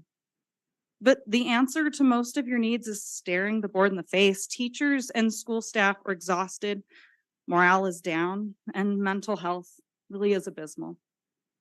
There's not enough time for teachers, particularly our special education teachers, to meet the needs of learners, access professional development, collaborate effectively, or work in their classrooms. Teachers don't have enough time to complete community outreach that we did during the pandemic. Educators are taking sick days to catch up on paperwork, and there aren't enough subs to fill our positions. Our students who need the most supports are students with special education needs, and they're suffering the most because their teachers are suffering the most. Again, the solution is staring you in the face. The solution is to increase virtual learning days. Currently, our school calendar for this year and next year has 0 virtual learning days. Despite the fact that our school surveys show that that would make the single largest difference in teacher satisfaction.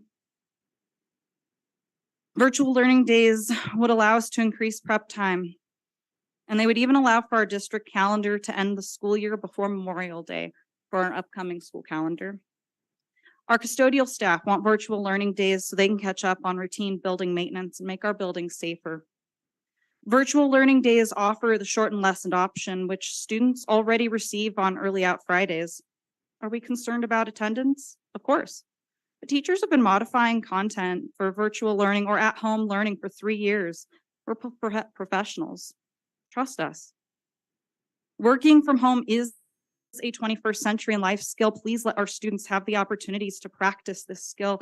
Please give us 1 virtual Friday each month so we can reach out to our community, implement additional supports for students who need them, increase planning time, and extend learning opportunities for students seeking those extra opportunities. Virtual learning days offer time for classroom work, paperwork, effective collaboration. A study from the University of Utah shows that special education teachers really want 2 main things: a pay increase and more time to complete their tasks. Virtual learning days increase that time that all teachers desperately need without increasing our school's budget. Today, you're poised to include 2 additional no student teacher workdays. I propose that you add 10 virtual learning days to the proposed calendar. Put these days on the calendar far in advance so educational staff, parents, and community members aren't surprised by a pivot. Virtual learning days are the solution to the problems we're facing. The problems are clear, and the solution is there for you to act on. Thank you. So I'd like to thank both of you for coming and sharing your thoughts with the board tonight. So the next item on the agenda is the consent agenda. So do I have a motion, and whoever makes that motion, will you please read those items individually? I make a motion to approve the consent agenda. Item A, approval of minutes from December 13th, 2022 board meeting. Item B, approval of hire and termination reports. Item C, approval of purchasing bids. Item D, approval of student overnight travel. Item E, approval of December financial reports. And item F, approval of administrative appointments. Okay, thank you. Is there a second to that motion? I'll second it. Okay, thank you. Is there any discussion to that motion? Okay, so seeing no discussion, I will now call for a vote. All in favor, say aye. Aye. Aye. Okay, that vote is unanimous. So now we're gonna go on to the next item. Item 9 is new business, and the first item is item A. Proposal to convert 2 instructional days to professional development days for the 2023-2024 school calendar. Second reading, possible action, and Leon Wilcox, Business Administrator, will lead that discussion. Thank you, President Schill. We had this discussion back in our first December meeting. That was on December 6th. So it's been quite a while since we just want to refresh this to you. So it is, again, looking to convert 2 days. It'd be for next school year, not this school year, from instructional days to PD days. That is allowed under Utah code. You can do up to 4. We are right now recommending 2 in our proposal. You can see the teacher, in FY20, so it's been a few years now. The teacher contract day was reduced from 188 days to 186, with 2 days replaced with 16 hours of prep time on their own time. Then so that was included in the base contract. So just to emphasize, this year students are in person 178 days, with 2 days in the fall and spring for the parent-teacher conferences. So that gets us up to that 180 days required under state law. Just some information that was requested as of last board meeting. This is the code here, which allows that to happen. Again, code 53F2-102. So you can convert up to 32 hours of instruction or 4 school days to that many. I'm just going to use the term PD days. I wish to note, though, down under under item 2A there, basically the second paragraph, if you will. A reallocation of instructional hours or school days under this subsection is subject to approval of 2/3 of the members of the LEA governing board voted in a regular meeting. So that I would have to say that would be a super majority, okay? So it would take 5 of you to approve this, just not a majority of 4. Again, if you do it prior to the school year, you have to give at least 90 days. So we would be in compliance with that. If during this school year, if we were to change that, you'd have to give at least 2 weeks notice due to the COVID. But that is not part of our proposal tonight, is for this school year. Also wanted to note that I've been in contact with the USBE. There is not a specific board rule regarding these 2 days. They're just called part of the R277-419, the pupil accounting rule. So they've left it, all they've said is it's at the LEA's discretion how those days are used. We'll have to have a certain amount of meetings or anything like that. It just has to be for prep or PD there, okay? Again, I won't spend a whole lot of time, but this comes back from the teacher satisfaction survey done we presented this to you back in November. Again, 2 things is just more prep time, a high number right after higher salary, which is always usually the top thing, but more prep time. And it was, closed the gap a little bit, but way ahead of all the other items listed there. Same on what supports or resources would make your job easier for you. Again, 2 teachers, more prep, collaboration, grading days, time. You can see quite a distance, 313 from 192, and then down based on the respondents to that. Again, Dr. Robbins has heard this a lot on his listening tour. And again, we've heard this from our great educators throughout the district. So our proposal is to convert 2 instructional days to PD days. It would be across all 3 levels. Staff would be we're proposing be required to be in the building, but I guess that's up to you. We propose to add these for next school year at the end of the first and third quarters. We want to note that the end of the second quarter would be like the day we had just this past Friday, which is already a grading / prep day. That date would be for next school year, January 12th, 2024. So would be the first day. It would be at the end. It would be on Friday, October 27th. It's a B day for the high school block schedule. You can see it is about a week after the fall break, which is on the yellow there, the 19th and 20th, which is on the calendar that was approved at that same meeting on December 6th about a month ago. Here is the second day. It is on Friday, March 22nd, again, the end of the third quarter. It's about a week before the spring break. Again, that's also a B day for the block schedule for next school year. A couple things. So the calendar committee and President Schill was on that committee. They proposed for next school year, keeping it on the 27th.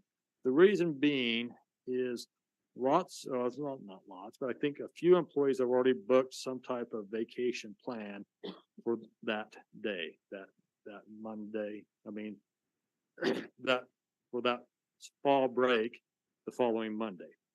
There has been a proposal that if this date is carried forward into the subsequent years, that would be the 24-25 school year and beyond, that it be moved to that Monday after the fall break. So essentially fall break would be, a 5-day break.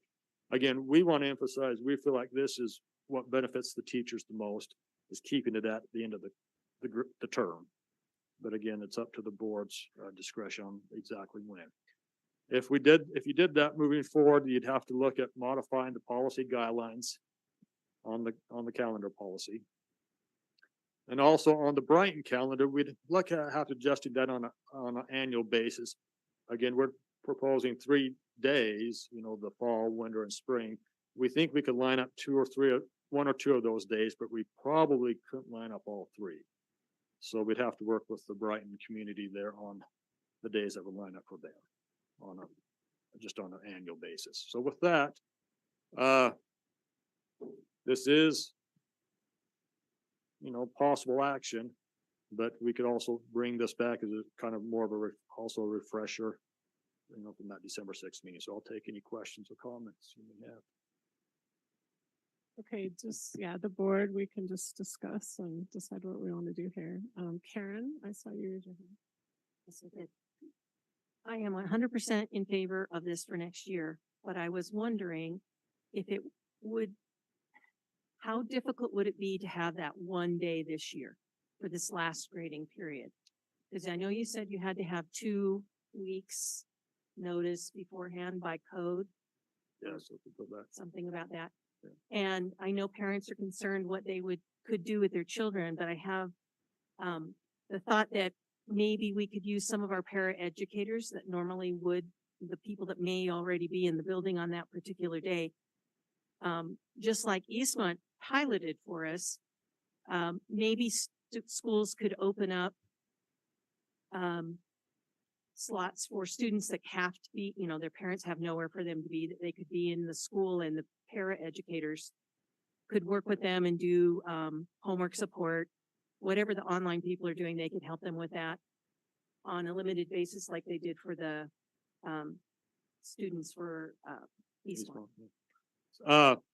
That's not what that's obviously our board proposal. Again, you'd have to just, for this school, you'd have to do, instead of 90 days, it'd have to be 14 days under the code. I don't have that full calendar. I was looking to see if Steve Diamond was here. I'm not sure exactly what day the end of the third term is. We could easily pull that up on a school calendar. The only reason I ask is because I feel like the teachers are feeling a lot of pressure, and this is definitely a needed release of that pressure. Absolutely. But the sooner we can get it to them, the better they're going to feel about it. And I think that they will appreciate it, feel it even more significantly if we can do it quicker. If we can't, then we can't. But I just wanted to ask if that was even an option. It's a good question. Obviously, the board would have, I think, as far as we're concerned as administration, we'll do whatever the board would want. I know Mr. Millerberg also had a raised her hand, right? I was waiting for President Shield to recognize me, but that's close, you're close enough.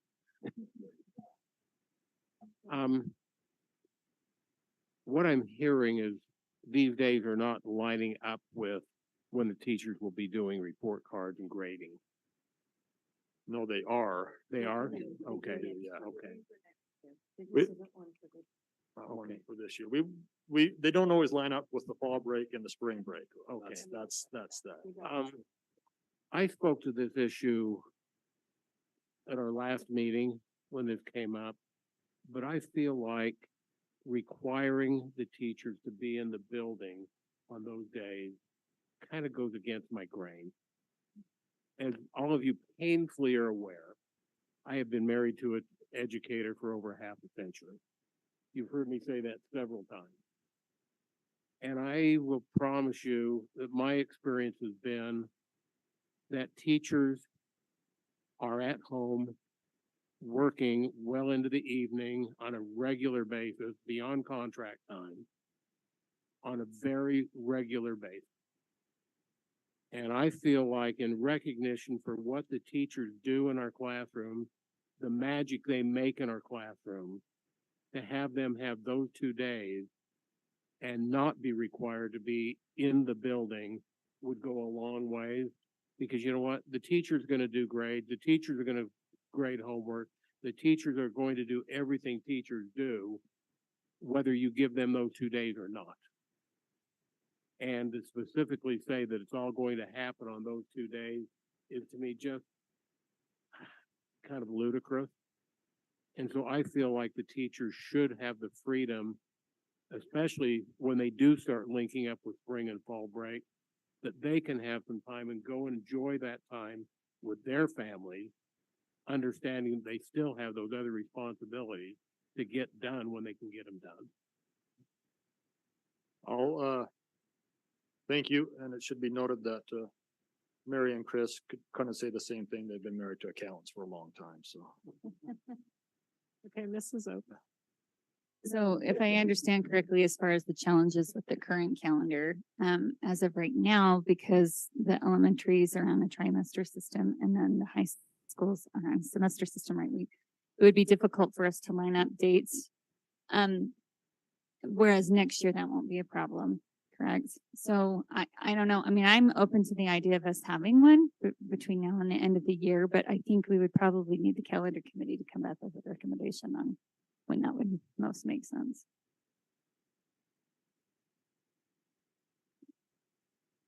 Does anyone else want to see? Okay, let's see, who was first? Okay, Ms. Nybar and then Nancy.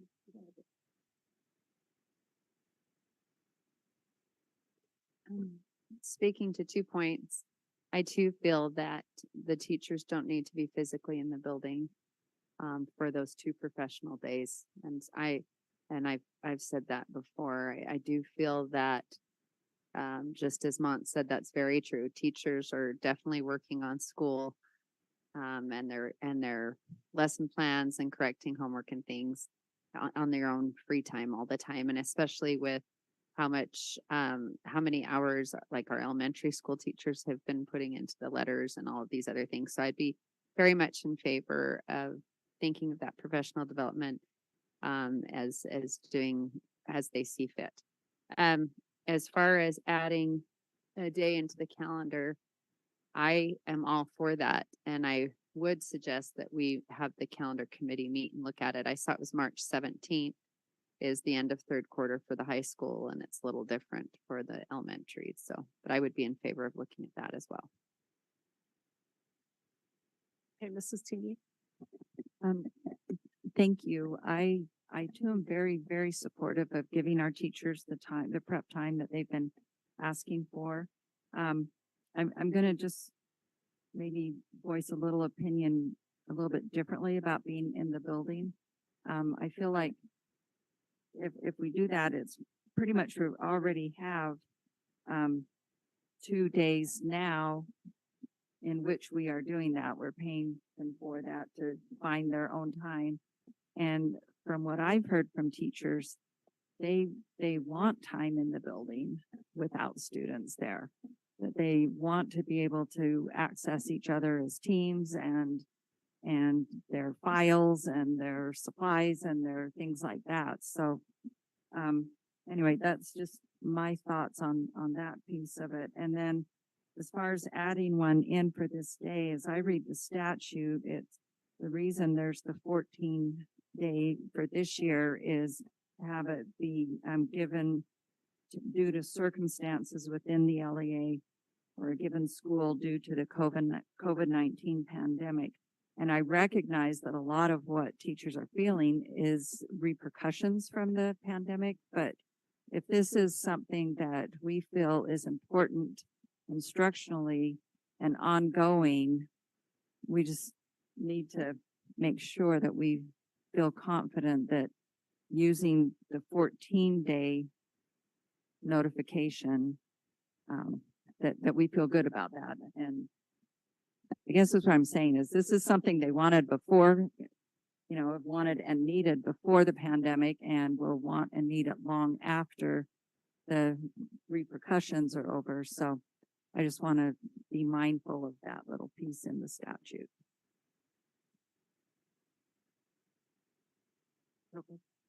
Yeah, Mrs. Pedersen, yes, go ahead. I agree with Nancy. I really think teachers have had the opportunity to work at home and we have been compensating them with pay, but they haven't felt that impact. And I think what would be more beneficial is to be in the building where you have your materials and you have access to teams. And it also looks good to the community that if you have a day off for working, that you're working.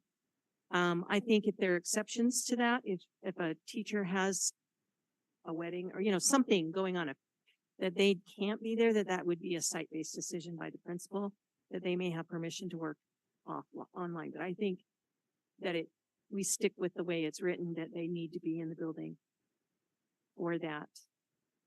As far as this year, it's a one-time thing. There's just the one day. And then after that, we fall back into the plan that we've already proposed and that I fully support. Okay, so just being on the calendar committee, I wanted to say a few things. First of all, half the teachers on the calendar committee didn't even know they were getting paid for those 2 days. Because that's the thing, if they're new, I mean, we started that years ago and they're not aware of it. And we did talk about we need to communicate that better. But I really think that it's probably not a good idea to just give it to them because that's going to continue. I mean, then it would be 4 days they're getting paid for and they're not in the building and they may not realize it, that they're getting paid for it, and then it causes a problem. So I do think that they should be in the building, even though I understand what you guys are saying, and maybe they're half day, I don't know. And then just to Karen's point, what could we just, I mean, that patron comment talked about just doing a virtual day. What if we did a virtual day this year? And where does that fall like in the law? Like, could we just call a virtual day?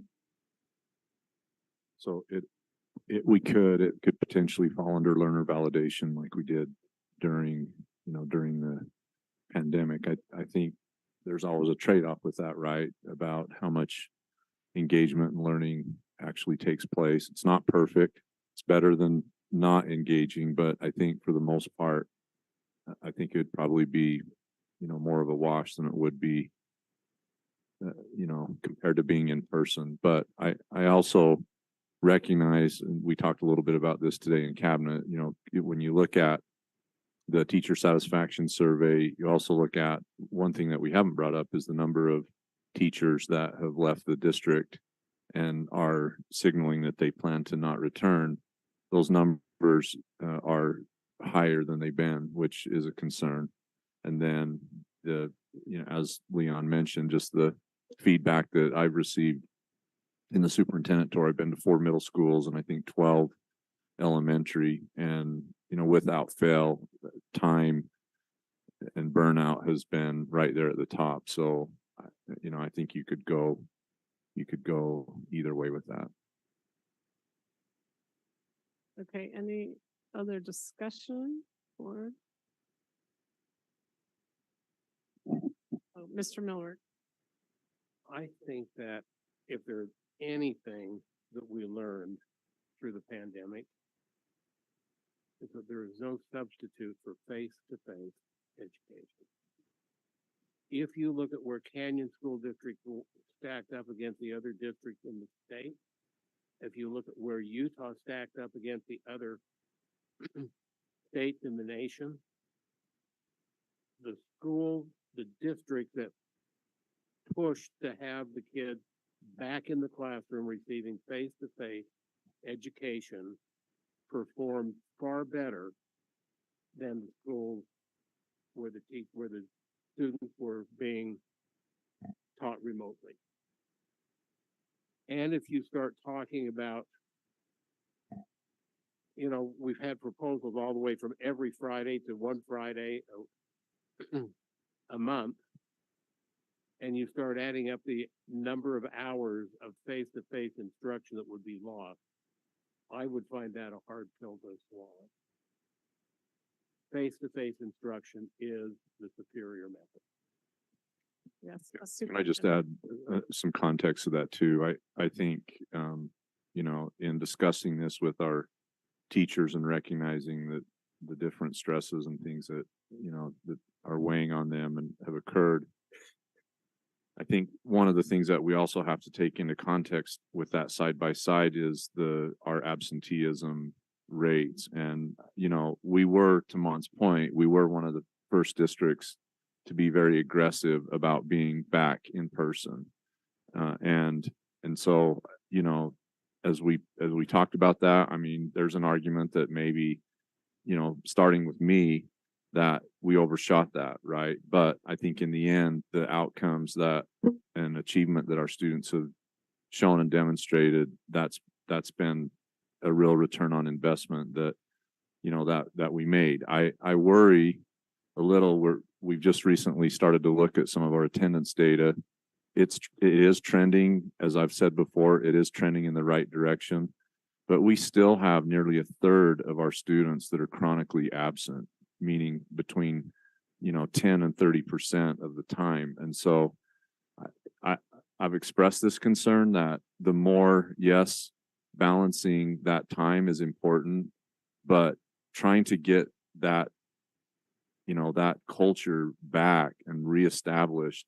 And there's more to it than just this, right? I mean, compulsory ed, all laws and all these other factors. But the reality is we still have a lot of kids that are missing a lot of school. And I think, you think about for 2 years, we essentially said to students with any type of cough or fever to stay home. And, that narrative is still out there. It's still, I think a lot of parents and students are still fearful of COVID and coming to school. And so I worry a little that the more there's that balance, right? Where's the sweet spot to recognize the needs that our teachers have? No question they're there. I've heard them use, those of you that have been out with me and our staff, it's a real thing. Our teachers are feeling it. And I think we're trying to, really recognize that balance, but at the same time, maintain our commitment to in-person instruction that has been not just vital academically, but social, emotional well-being for our kids too. Just keeping that commitment has been critical in the success of our outcomes. So it's a tough spot, but I think just recognizing the full context and scope of those issues is important too. I want to ask Andrew, are you there? Do you have any comments? Yeah. Really kind of echoing some of the things that have been said, especially as we look at whether the teachers should be in the building or not. I just want to note that there's a lot of benefit to in-person collaboration and being able to have access to your teammates, your coworkers, and others with that aspect. And then for the other day, it seems like it would be a really good discussion for the calendar committee. Okay, thank you. Okay, so I think I'm going to sum up. I'm going to attempt to sum up like Nancy does. You can tell me if I got it wrong.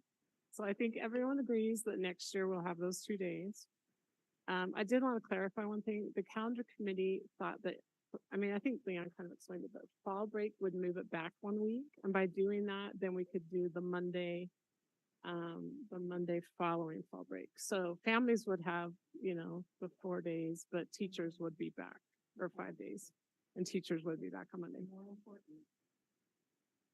It's more important, I think, as a teacher, personally, to be able to to have the time to do my job than to have time off. Yeah. That matches a holiday or whatever. So if I ever have a choice between, is it going to hit a holiday, just before a holiday or just before a report card, I would take before. Yeah. So that's because the calendar committee did listen to the board and how we kind of were talking about that. So we wanted to address that. But then in the spring, it was just too far off to match it up with. So we felt like that was a compromise. And also it was good because there's a Monday off and then a Friday off, right? So that way, there's no collaboration possibly. Maybe the board wants to say there's no collaboration on that Friday anyway, so teachers just have the full day. Yes, Mr. Milward. I want to go back and revisit this in the building issue again. And as a board, I'm feeling like we're not unified in that area. But I think that if you put those days to where the students have that extra day for the long holiday weekend,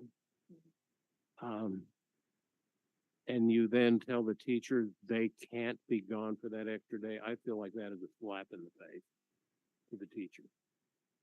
Because you know what? Many of our teachers have families of their own. Many of our teachers would really enjoy having the opportunity to have that extra day on an elongated weekend with their family. And I feel like we need to treat the teachers like they are educated professionals, that they know what they have to do. They will get the job done. They've proven that to us in the past, and that we should give them some flexibility. So just so you know, on the calendar committee, there are teachers and there are administrators. There's a whole range of different people, but that's why I said it was a compromise, because the one day aligned, the other one didn't, right? So it kind of did both. Yeah. Mrs. Nyberg, and then Leon. I saw that aligned with fall break, and just a thought as a compromise is, what if that first day in fall break, they're not required to be in the building, but the one that we give in the spring? Because that way, the longer fall break, they can take advantage of with their families if they choose to. If they want to be in the building because they want access to their classroom, they can. They just choose. And then in the spring, it doesn't align with any holiday. So then just everyone could be required to be there. I kind of think that helps both worlds a little bit. And it's a good compromise. Yeah, that's a good compromise. Mr. Wilcox. I'd also want to note that, this impacts all our ESP employees. So, for our custodial maintenance, we would have them have to come into work because they'd have to clean it and do the maintenance. Our kitchen staffs, we'd usually like to have them come in because they'd have to clean as well. They're, the kitchens. Our bus drivers, we usually do trainings.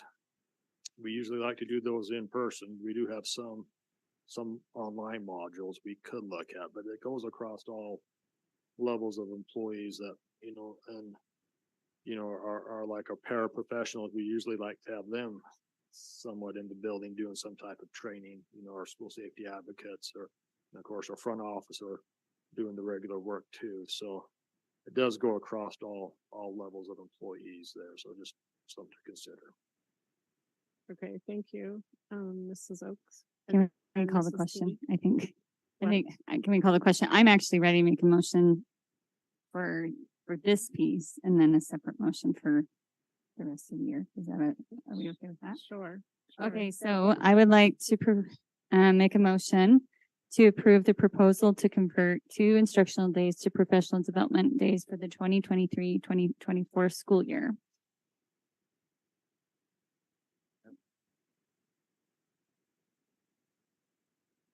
Okay, Sorry, you guys. Okay, we have a motion and a second. Is there any discussion to that motion? And Mrs. Nybar and then Mrs. T.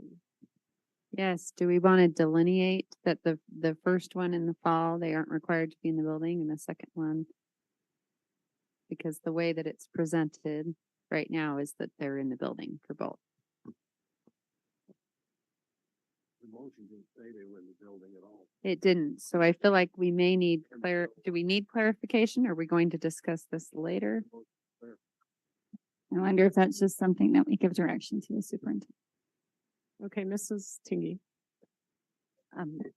I was just going to ask, with the motion, were you, intending the days to be as presented by the administration for Yes. this year? For next year, yes. Okay, and then. And I'll make note that, that the fall one for fall of 23 is not one that aligns with fall break. Yeah, Just it to does. clarify that. Yes, for next year, it does, both dates do not align with any breaks. The other thing is, part of the motion needs to talk about calendar committee will need to change the guidelines to align with whatever the board votes. So Okay. could you? I can amend the motion motion to include that the calendar committee will meet to align with the guidelines that the board has set forth. And I'll re-second that motion. Okay, we have a motion and a second right now. Mrs. Dingy. I have more discussion to the motion. I realize that the motion doesn't, give, specific instructions of whether employees are expected to be in the building on those days or not. But I personally think that should be part of the direction, because I feel like if we leave it up to, I feel like that's something that we shouldn't just leave up to the administration, that we should give some board guidance, especially if we're developing guidelines for future years, for years in the future. I feel like we probably ought to be a little more definitive on that. I can make another amendment, but I guess I need to get more of a sense of where my fellow board members are with regard to in the building, not in the building. I agree with Ms. Nyber. I think that's probably a good compromise, especially in light of the dates. So I don't know, does anyone, I know where Mr. Milleberg stands, I think. I feel like, your attempt to split the motion was very, very well done. Then I think we should first of all vote on the 2 days. And everything else that goes along with it, except for in or out of the building. And then take the in or out of the building as a separate motion. That was my I original would thought like to vote in favor of. of the 2 this. days. Got it. Okay. That makes sense. Okay, any more discussion to that? Okay. Can I This ask is for the Tingy. motion to be restated? Sure. Yep.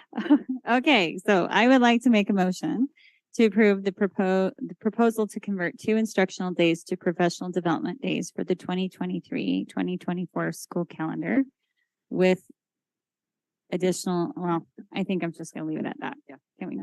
Yeah. With the dates as presented in the presentation this evening. Okay, that's great. So we have that motion, it's seconded. I do want to say just one thing, because this might help clarify later. I think we should ask the calendar committee 2 things, to come back with the following 2-year calendars for us to approve separately, right? Because if we're going to align that, we've got to see that, right?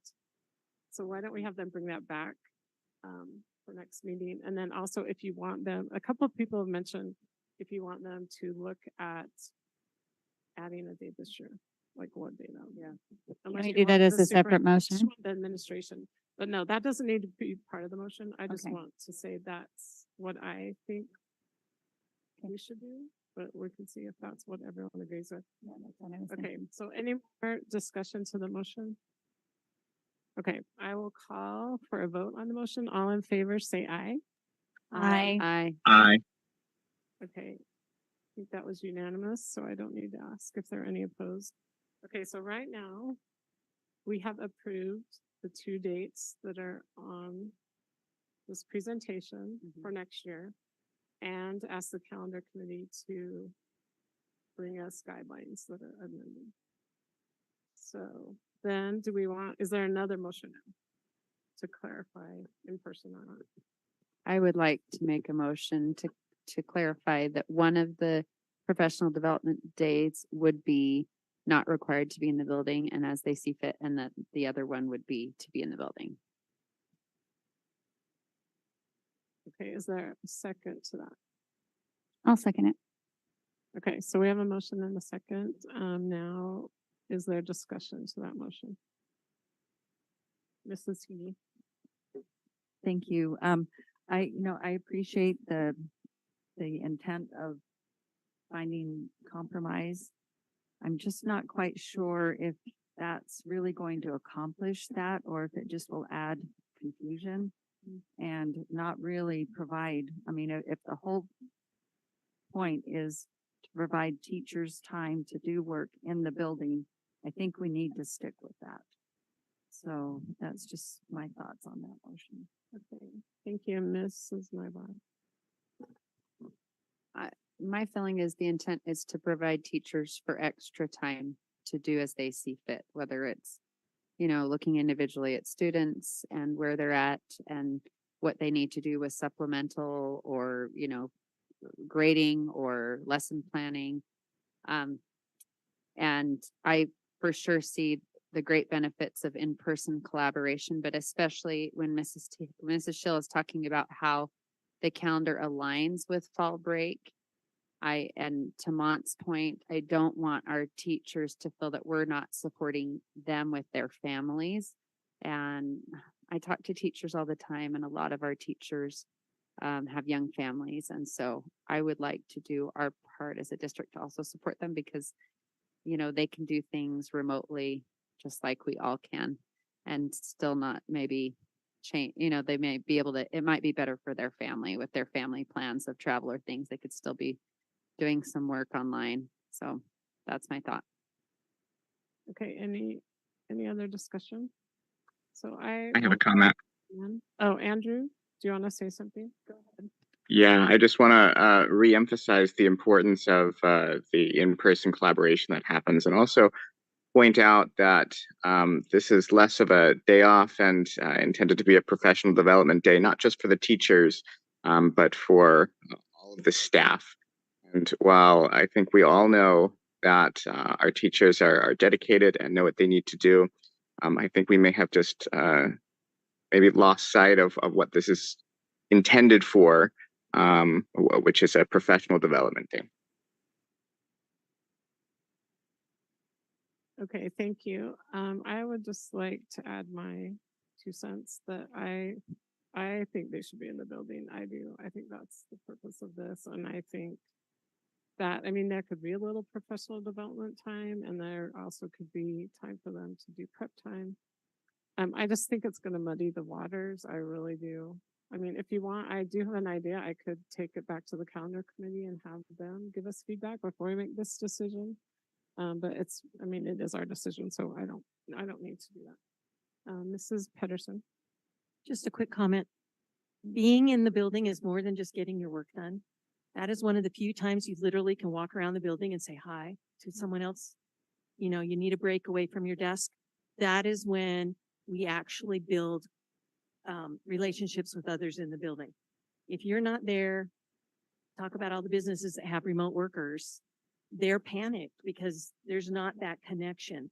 And teachers need not only time, but they need connection and support amongst one another. So I still feel that we need to be in the building because there's so many variables and it meets more of the needs to be there than not to be.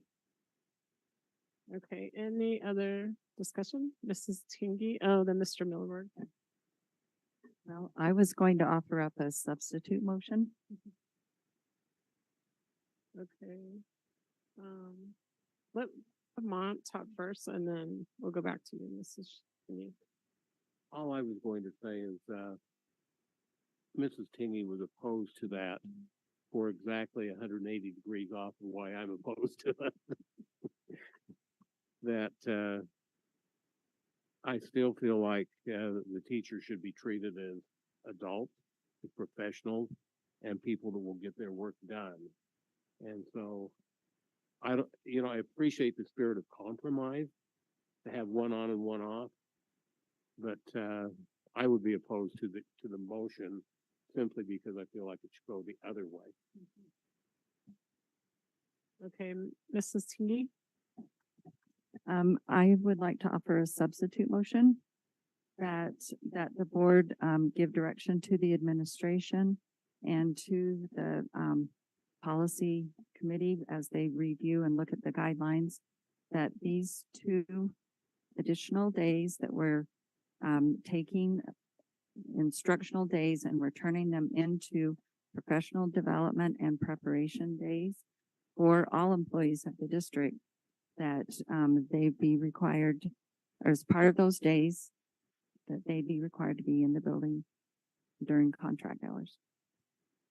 Okay, I will second that motion. Okay, Can I, yeah. Yeah. Oh, do you have can more? I speak to the motion a Yeah. little bit more? Question to the second motion. I would just like to have that repeated. You talk faster than my brain moves.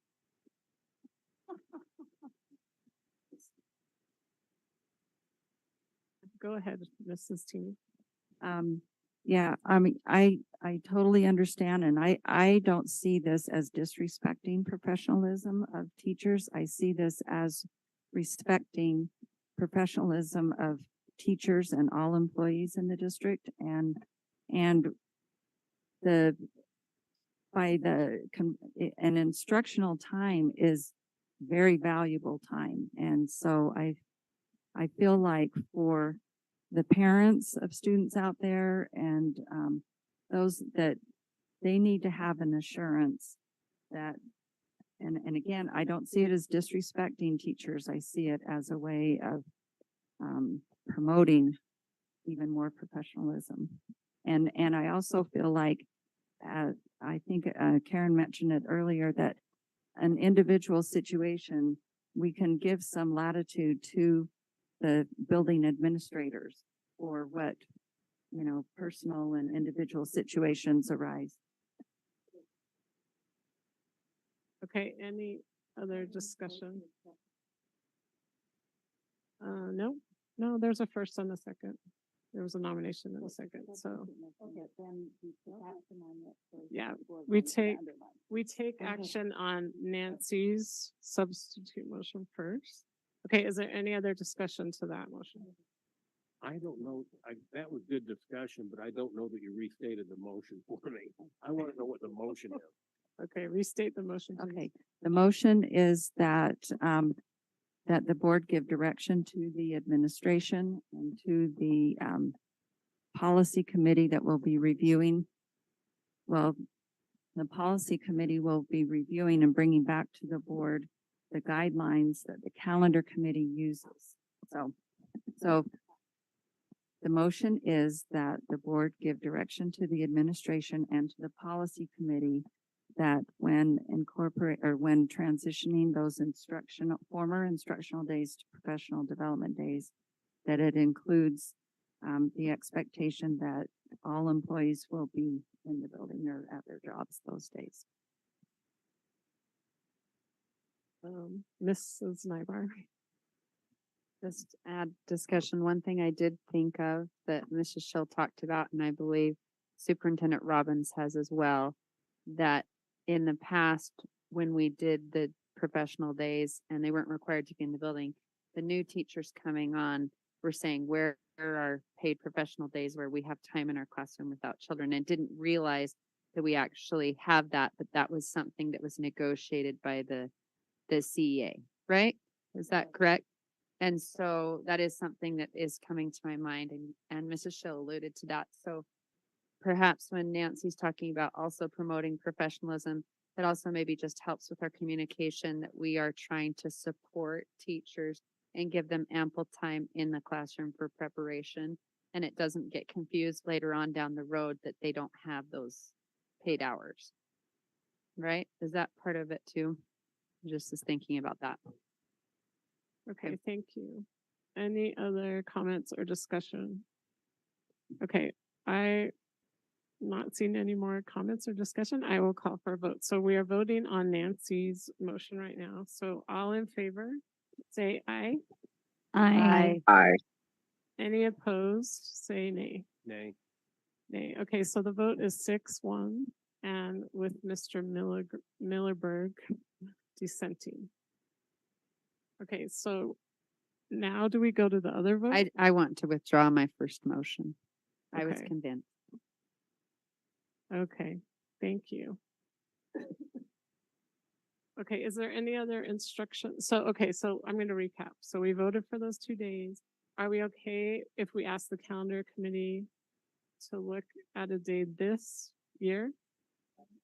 Or superintendent, would you administration rather come back with a day this year? I mean, that day's, once we realize on the calendar what it is, it's pretty much, we know, I'm sure we can figure it out, right, like right now. Yeah, we could have it figured out. I think it goes back to Mrs. Tingy's point. Yeah. The 90 days. Yeah. So today is, 90 days out is basically April 17th. Mm. You'd have to make sure that was COVID related. Yeah, because I looked it up. I think it's March 17th is the end of the third quarter for high school. March. Yeah, March. Right. We'd It's have to too go, soon. we'd have to go, Yeah. yeah, It's too soon. it's too It's soon. too You'd- soon. Okay, But you'd board, have to make sure related to COVID, which lots of things seem to relate to COVID. do we want to entertain that idea or not, board? Mrs. Nybar, then Mrs. Oaks. I do, especially hearing from the superintendent with his listening tours. I do feel that there is burnout. And I do think that if we can breathe some new oxygen down the ranks and teachers feel heard and listened, I think that sometimes a little bit can go a long way. So I am in favor of that. Okay, Mrs. Oaks. I feel similarly. I feel similarly. I feel like it would go a long ways for teachers to know that we are responding to their cries for help and that we're responding quickly as best we can. I don't know. I don't know what kind of complications we'll run into at the state school board. I'm not as familiar with how that piece functions. I do think legitimately a lot of the burnout that we're seeing with the teachers is a function of the COVID fallout, quite honestly. I mean, yes, we had more in-person days than, any other district, and we got right on that, but a lot of it was their burden that they carried, and now they're feeling the after effects. And if we can shore them up, I'd like to. Okay, thank you. Mrs. Tingy. So I have a thought. I mean, this is a new idea that was just brought up and really wasn't on the agenda. Yeah, right. So I would suggest that maybe, we ask the administration to look into it and see what would be reasonable and that what conforms with the code, the statute and perhaps, a virtual day. I believe we have a little more latitude Yeah, a on virtual timing day. with that one. A virtual day might be better, yeah. And, anyway, I that would be my recommendation. Okay. Board, are we good with that? Mr. Millerberg. I think it's great to have the administration consider that and look at what would work and find out all that. That's good. But just understand that if we've got a 90-day window, that 90-day window won't start ticking until we make a decision. Okay. Which but also yeah, limits the days that they can get it done, because right now you're into April 17th roughly. Yeah. We meet again in 2 weeks. That'll to the end of April, which Yeah. then you're into the last month of school.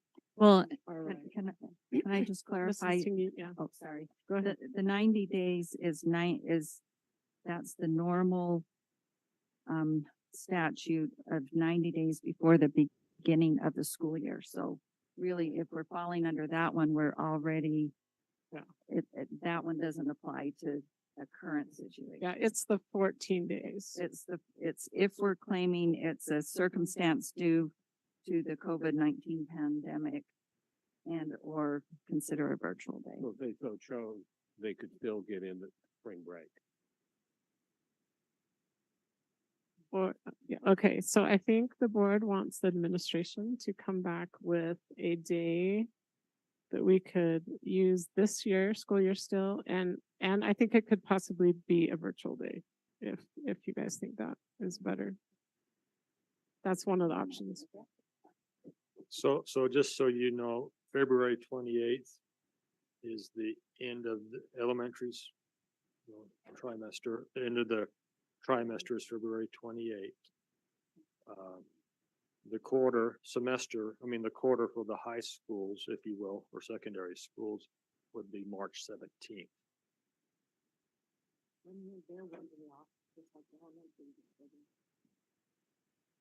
Of course, Well, next year they align. Next year they're aligned, but But next year won't be a problem. next year. That's won't be why we're next year. gonna have you smart guys figure this out.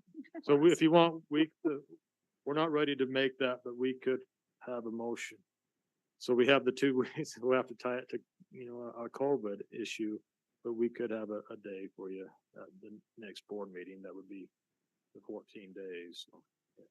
Okay, I think that's what the board wants. And then board also, do you want calendar committee to adjust the 2 next calendars out, not next school year, but the next 2? And then bring that back, okay, for us to look at. Okay, I think that sounds good. Okay, so we're gonna, unless Mr. Wilcox, do you have anything else? Otherwise, we will move on. Okay, do you have an idea? We have an idea we want to just run by.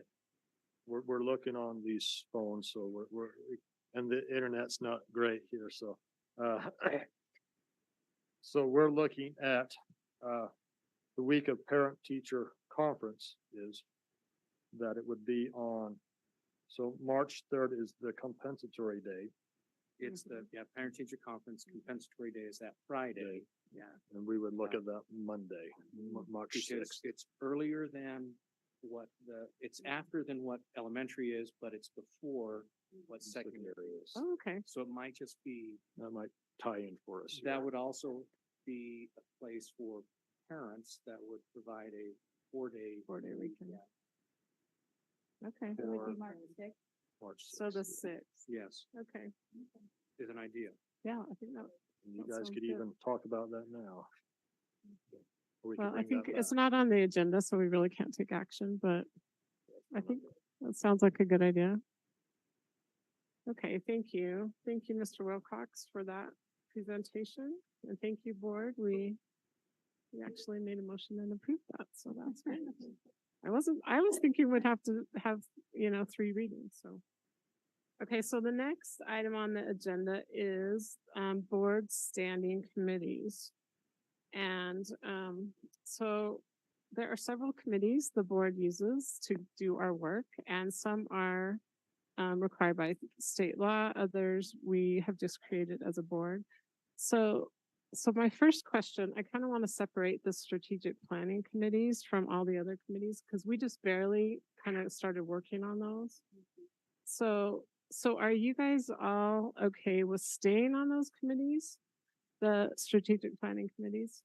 And then we'll just fill Karen and Andrew in to the open slots. Is that all right? So the rest of you guys, you want to stay on your committees you're on right now? Yeah. Okay. Mr. Milner? I have the question if Karen and Andrew have a preference, Yes. or if they have heartburn with the committee, they would then be assigned to. Yeah, well, I was going to ask each of them to tell me. So Steve was on 2 committees and Clarine just on 1. So I was just going to ask, the opposite way. Oh, Clarine was on 2. Sorry about that. And Steve was on 1. So I was just going to ask Andrew and Karen which committees of the strategic planning committees you guys would like to be on. Steve and Clarine were both on human-centered supports. So really, you're the only one on that committee. So I'm more than happy to step into that position. Let's see, where else were they? And Clarine was on access and opportunity. access and opportunity, yes. And I'm okay with picking that one up. Okay, so If Karen. Andrew doesn't have a preference. Okay, so Karen's fine filling both of Clarine's spots. Andrew, are you okay being on human-centered supports, or do you want to be on another one? Yeah, so human-centered supports was actually the one I was most interested in serving on. So that works out well. Perfect. And are you fine just being on one committee and Karen will be on two? I am. I'm always happy to serve with other things, but I am just happy with that. That's fine. Okay. Okay, great. Okay, so that is strategic planning committees. Now, the way I thought we would do this for the rest of the committees is I just want to go down the line and each of you tell me your top 3 committees, okay? I know, Mom wants to be on all of them. He's the overachiever. And let's just try, and it is like a board president assignment. So I just thought, why don't you guys each tell me your top 3 or 4, I guess, if you have 4 you really want, but try to at least tell me your number 1, what's most important, and I'll try to make sure you're on that one. But just that way we can just kind of split them up. And I will try to take notes and then I'll send out an email. And then if you guys aren't happy, we can talk about it some more. So I think I will start with Holly. We'll start at this end and just go down the line if that is okay with you guys. Okay, I've been on the long range planning and the policy committee and a third one, and I really would love to continue on both the long range planning and the policy. And I've been on the equity committee, which I love as well, but if other people love that, I'm happy to pick up a different third of whatever fits best. So for you. Okay, great, thank you. Mrs. Pedersen.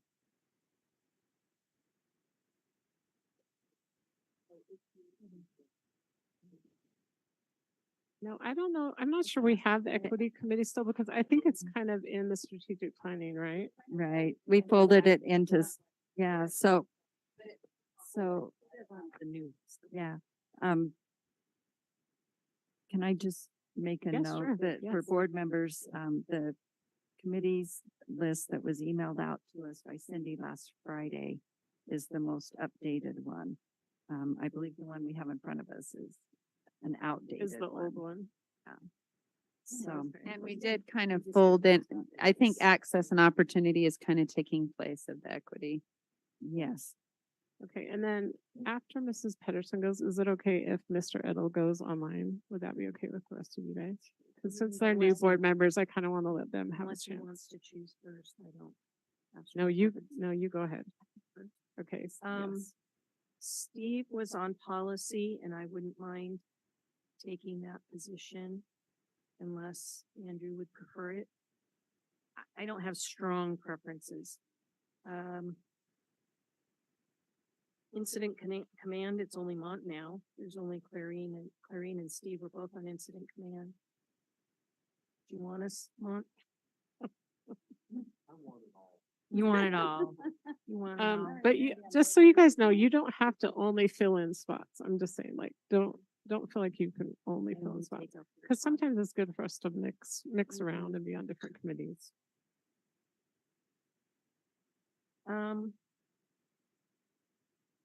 Can I bump someone from long range planning then? Well, we're gonna, I'll have to Depends see on- about that. I'll have to see about that. I expressed interest in long range planning.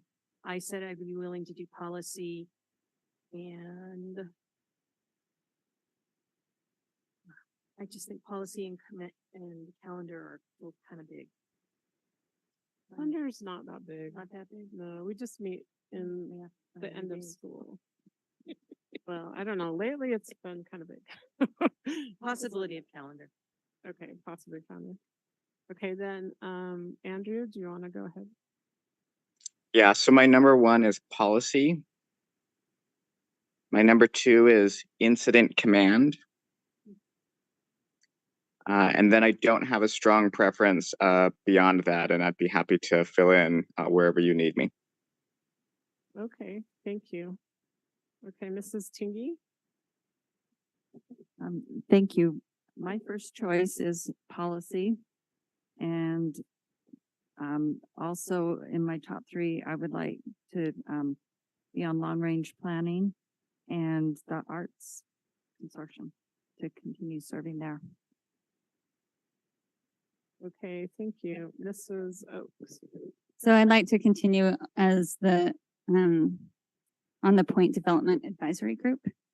And along with that, I would like to serve on long range planning. I know that's like really popular tonight, but there are so many moving pieces with what's happening at the Point that I feel like keeping in close touch with the discussions being held on long range is going to be really important. Anyway, beyond that, I'm happy to serve on health curriculum or arts consortium still. So Okay, thank you. And then Mr. Millerberg.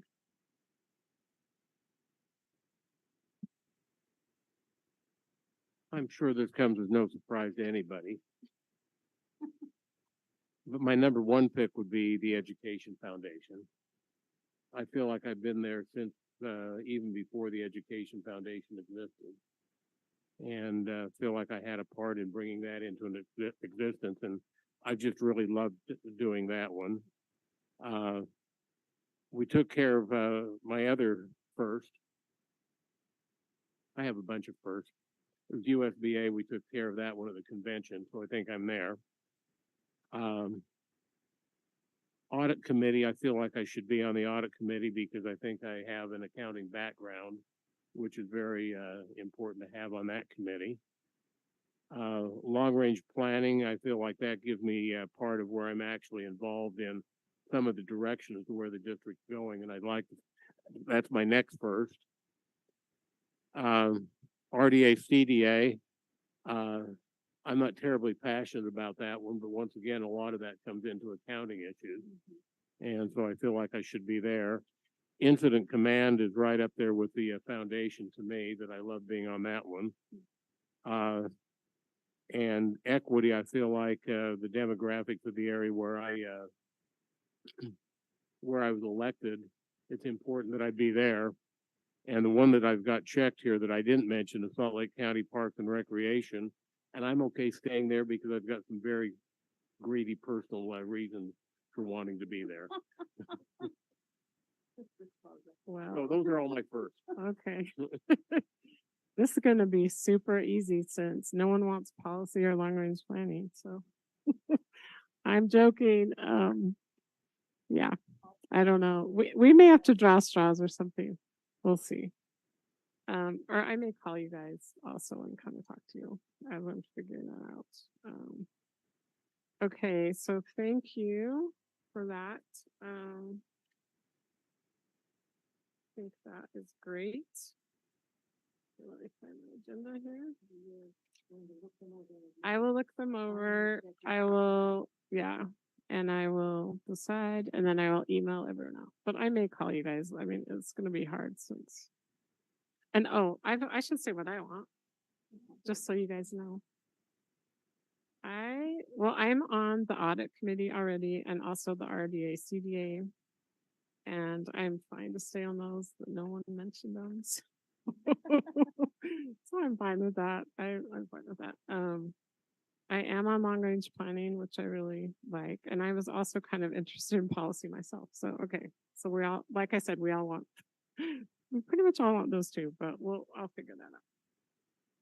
So, but yeah, I will work on that and probably get back to you guys next week on the committees.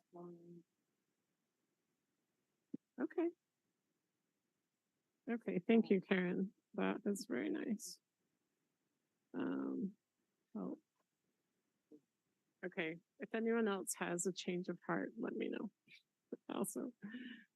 Okay, so now we are on to staff comments. So first of all, superintendent's report and then business administrator report.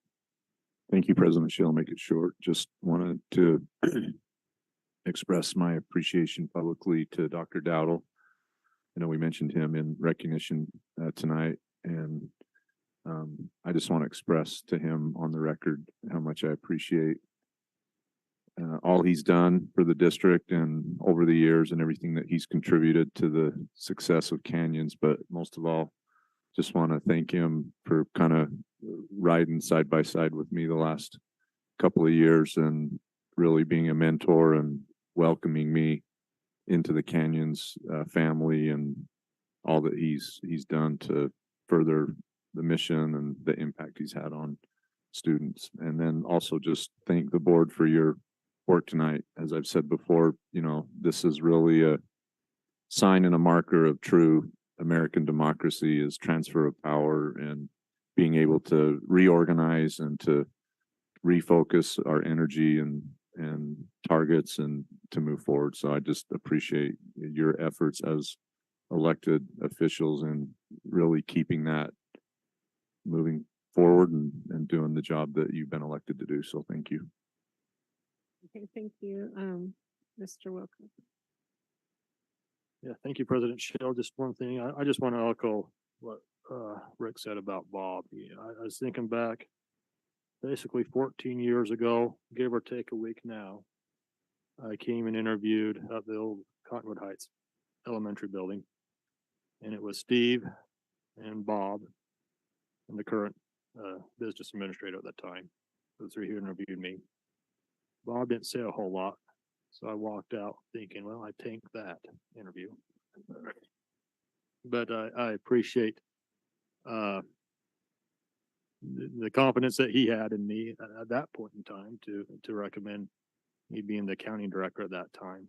So I appreciate that, and it's an honor to call Bob. You know, I can honestly say he's one of my best friends, and I really appreciate everything that he's done for the last 14 years. It's been a ride, but I'm glad you were along with it. So thank you for your leadership and everything that you've done for Canyon School Districts.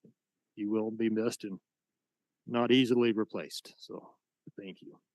And then just we had I really appreciate the parents who came and spoke about the easement. Just to emphasize, the plan that we submitted has had to be approved by the Department of Air Quality.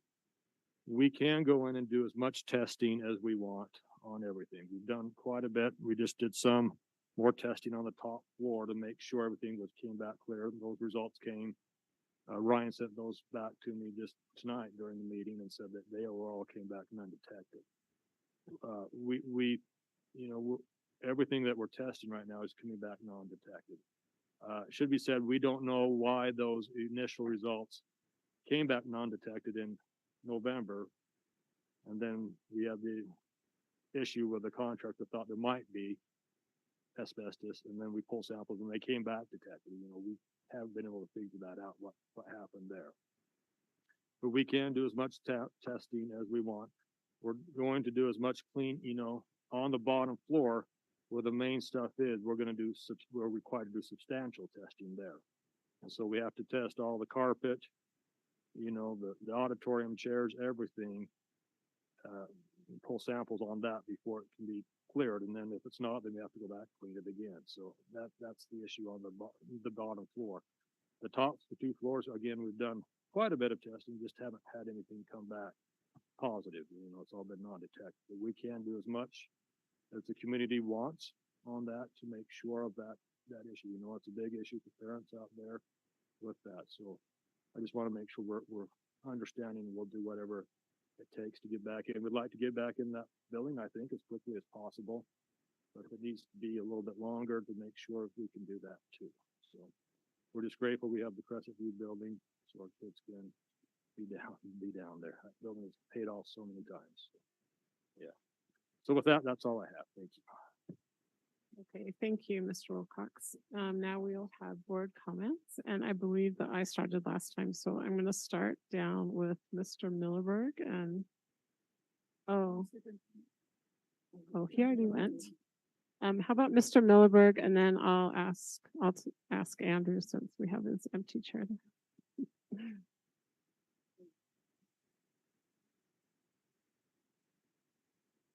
First thing I want to make mention of is through the holidays, the Gong Family Foundation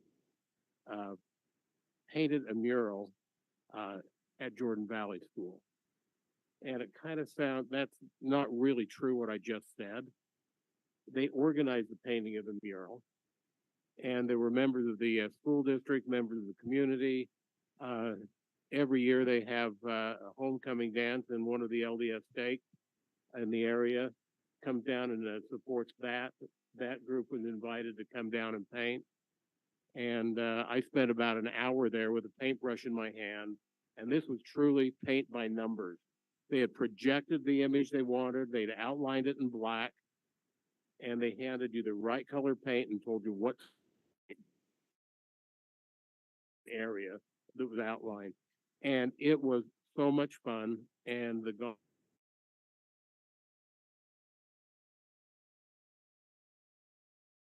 desire he has and that the board has, that we want to listen. And it is part of our strategic plan. We have in there communication feedback loops, and it's a great way to connect. And I'm happy that I've been able to sit in on it, and it gives me an indication of what some of the staff are thinking and feeling in the area, in the schools of the area that I represent. So I appreciate that. And then I know I mentioned this in study session, but I want to mention it again with the start of the legislative session, how grateful we are to have Charlie and Susan. And we had the legislative lunch where we could meet and visit and share our priorities with the legislators that represent our area. And I'm grateful for them and for the how respectful they are of what our role is also as elected officials, and grateful for that. And then finally, I want to thank everyone for the kind words, and I've had to put a few thoughts together, so I'm just going to read this.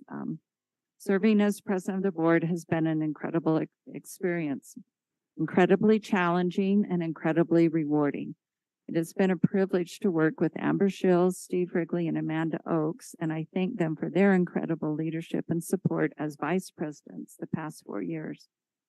I also want to express my appreciation and admiration for our incredible superintendent, Dr. Robbins, incredible business administrator, Leon Wilcox, and our incredible board secretary, Cindy Clausen. I won't take time to list them all, yet I do want to say that I am so grateful for the incredibly talented and dedicated district directors and administrators who have worked with the board in addressing the needs, challenges, and opportunities for improvement in the district.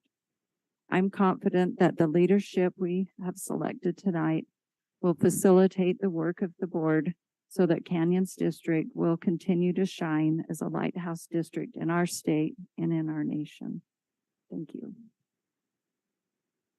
Thank you, Mrs. Hingy. Mrs. Pedersen. It's an honor to be with such smart people. I've jumped in with both feet, and they have everyone in the district, and everyone I've met has been so supportive of this new journey that I am traveling, and I hope that I can be an asset to the team. I was able to attend right away. I got an opportunity to go to the USBA conference, and I was impressed with the presentations that were given there and the opportunities that we had to discuss things with other districts and to see their points of view as well. I felt very motivated to do good things for our district. I also participated in the legislative luncheon, and that's the first time I've sat down with that many legislators all at once. And they were very cordial and actually were listening. I kind of thought maybe they would be a bit closed-minded, but no, they were open to what we were saying, and we had some good discussion. And I do agree with their idea that we should meet with them sooner so that we can inform their decision-making, and I'm looking forward to that. I was able to attend a student advisory council meeting, and being with those teenagers was so exciting. It was so much fun. They have an energy that you just can't help but absorb on your own. And we talked about safety and school belonging, and they love their schools. And they are happy overall with what's going on in our schools, but there's a few things that they have suggestions for that we take seriously and that we're going to be looking towards implementing. I took the opportunity to go to the canyoneering night that we had the other night here at the district. And they talked about digital safety, suicide, vaping, and sexhortation. An eye opener. More parents need to come to these. They're not intimidating. You won't feel embarrassed, but you will be amazed at the level of information that has been put together for us. Excuse me. There is one more coming up in another month or so. So I hope that if our parents haven't had a chance to go to that they choose to. And quick drink. There we go. The last part is I've spent quite a bit of time down at Eastmont. My grandchildren attend there, and of course that's one of my schools. And I have permission to share a little bit of an email that was sent to me and the superintendent and the board of directors from the principal, Stacy Kurtzals. And she gave me permission to share. I'd like to share one of the parts of her email. While providing virtual learning for our students, our staff showed up, not one of them, but all of them, to do what was necessary to make our students have the best experience they could have. They moved furniture, vacuumed, scrubbed, found materials, held a tutoring lab, supported one another, decorated, brought supplies, tested keys, counted furniture, delivered supplies. I could go on and on. What I saw this week was that Eastmont is more than a building, it's a culture. It is a team, and we are all in it together. We have two themes at Eastmont: Patriot Pride. It's inside, and we are brilliant and resilient. And we definitely proved that this week. What I can say is that I've seen this in not just Eastmont, but I've seen it in many of our schools in the district, that we have some of the best employees in the state, and that we can do it together, and that we should and could and will continue to try and support one another and become the best that we can be for our students. I know that we are all in it together, and I hope that I can help with that process, and I appreciate this opportunity. Thank you. Thank you, Mrs. Nybar. I'd like to start off with addressing that parent that came and communicated about Edgemont. I really appreciated her coming, and a lot of the questions she had in her speech were addressed in your presentation, Leon, about the testing that has happened, and you spoke to that. And I know we always do a great job with our communication channels, but here's a question for Jeff. With the communication with Eastmont, I'm sorry, I keep saying that, with Eastmont, are we doing sky alerts and all of those things? Okay. Because I was thinking, but they have been doing testing and they have tested, and in your presentation we had all that. So I just wanted to make sure that they're getting all those communications. I wanted to give my thanks to Dr. Bob Dottle. Sad to hear that he's retiring, but happy for him and his new venture, and grateful that he's staying on through the end of the school year. I participated in the high quality learning meeting the other day, and he's so well prepared, and he's just brought a lot to our district and been a staple here. So he will be well missed. And I love that group, that whole group that sits on that high quality learning. I'm staring at some of you right now. But anyway, I just love it. And I think that there's really neat things that are coming out of there, and I can't wait for it to come back to the board. I wanted to express again my thanks to Nancy. Nancy is very humble, but she is her mind is like an encyclopedia. Lots of depth of knowledge there, with all of legislation, probably even before she was on the board when she was an SCC member at Brighton. I think she has all of that legislation also committed to memory, but just really appreciate you for your leadership. I also wanted to thank our superintendent. Every once in a while we have matters that are pressing, that are after hours, and Dr. Robbins is so dedicated. And, I had a circumstance and didn't want to reach out, and he reached out to me. So I appreciate his dedication and that his heart is all in. I really appreciated the USBA conference. I wanted to share this with all the board who hasn't heard it.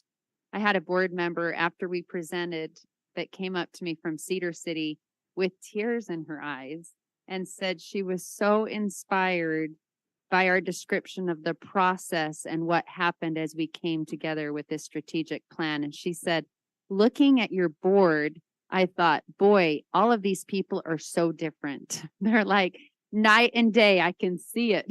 Their personalities are so different, yet they've set aside their differences and come together and be unified in one purpose. And she said, I'm just inspired. I want to do this in my school district. And I just really appreciated the amount of unity that was there. And I thought that was such awesome feedback. And I loved being a part of that, and thank Jeff and Kirsten and Dr. Robbins for their preparation for that.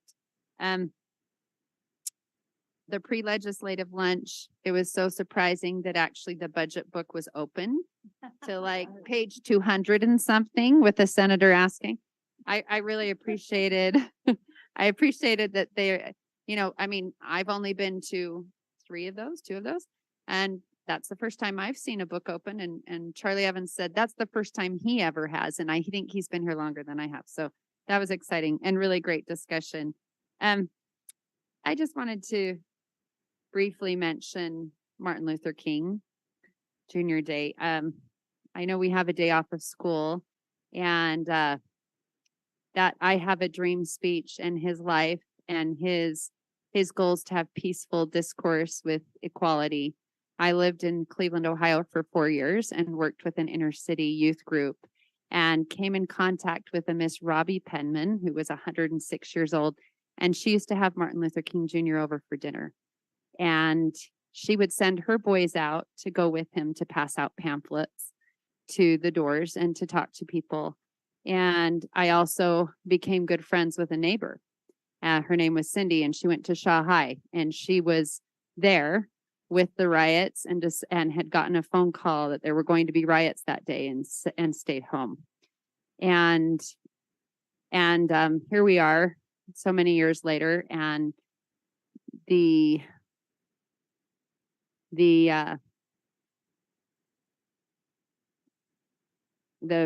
feelings and thoughts and the experiences of these youth that I worked with for those 4 years are etched on my heart. And I know we've had discussion, and I'm so grateful for what we do for Constitution Day, but I would love at our following board meeting following Martin Luther King Jr. Day that we get a little summary of what's going on in the classrooms to teach our kids about respecting differences, loving differences, and always having peaceful discourse with others that are different than us. And just wanted to honor Martin Luther King Jr. and for all he stood for. And that's all. Thank you. Amber, Yes, before you do your part, could I Yes. have just another minute? yes, sure. Go ahead. I'll put you on the spot. No, go ahead. I failed to mention, we received our certificate as a board for it says the Master School Board Award is hereby presented to the Canyon Board of Education. That means that we had at least 7 out of 9 of us sitting up here do the requirements to become Master Board certified. This is a plaque for the district, and this is my preference, and I don't know if they want a motion in a second, all that stuff, but I would love to see that get framed and posted someplace in the office here where people coming and going would see that our board has gone the extra mile to receive that certification. And I also have certificates for the rest of the board for their individual purposes. Okay, thank you. I appreciate that. Didn't we Can I get, just didn't we add get a comment? Yeah, plaque? there's a plaque that's on the wall right outside the boardroom where it lists the award, and then we can just add the year onto it. Yeah. It's just where we never see it. It's just where we never see it, but it's at Molly, so. Great. Thank you for reminding us about that though, Mr. Milberg. Okay, so thank you, Ms. Nybar. I just want to also thank Amanda and Steve. Steve's not here, and also Nancy for their service. It really does take more time, and I really do appreciate them being board leadership for the last 2 years. I want to also add my thanks to Dr. Dowdle. I have a memory that I will never forget, and that is probably 13 years ago. I don't know if he may not remember, but I remember. It's when you guys were in the Cottonwood Heights Elementary and you guys went to lunch, you and Dr. Doty at Lone Star, and I ran into both of you there. Do you remember that? I don't know, but you do remember? Okay. Anyway, so that was before the district even started. I mean, that just goes to show that Bob has been just a key part of our district from the beginning. And I do always remember thinking whenever I saw Dr. Doty, Bob was with him. And then it's been just going on with all the other superintendents too. So I just think we wouldn't be where we are today without his leadership, and really appreciate him. And I'm excited for him though to get a break. He's been an educator for many, I don't even know how many years, I won't say, but a lot of years. So, but thank you. We really appreciate you. So I'm not going to repeat what a lot of other people have said, but I do have something that no one has said that I'm going to bring up. So I attended in the fall. It was Unified Sports at Real, and so there were some other board members there. The superintendent was there. Also Linda Hall, the special education administrator, was there, and she is excited and has formed a committee for Unified Sports, and just getting it at all of our high schools to start, and then wanting to include our middle schools eventually. But and I was part of that committee, and it was great. They invited me probably because I went to that soccer tournament. But I am wondering if the access and opportunity committee, I mean, you guys it should probably be under that strategic committee, right? So I'm just wondering, so I don't know, I'm not on that committee, so maybe another board member from that committee wants to be on, I don't know. But I just wanted to make sure you guys knew about it, and probably you guys should talk about it because I feel like that's under your privy. So just wanted to bring that up. And I think that's all. And I just want to say thank you again I'm excited for this opportunity to be president of the board. I know it'll be a learning experience, but also I'm excited for the challenge, and I'm excited to work with all the board members. So thank you. I appreciate that. And also I'm excited for Mont and Amanda to work with me. So thank you. And I think I can just declare the meeting over. Is that what I do? Okay. The meeting is adjourned. Thank you. I do have a gavel. I may bring it. You should.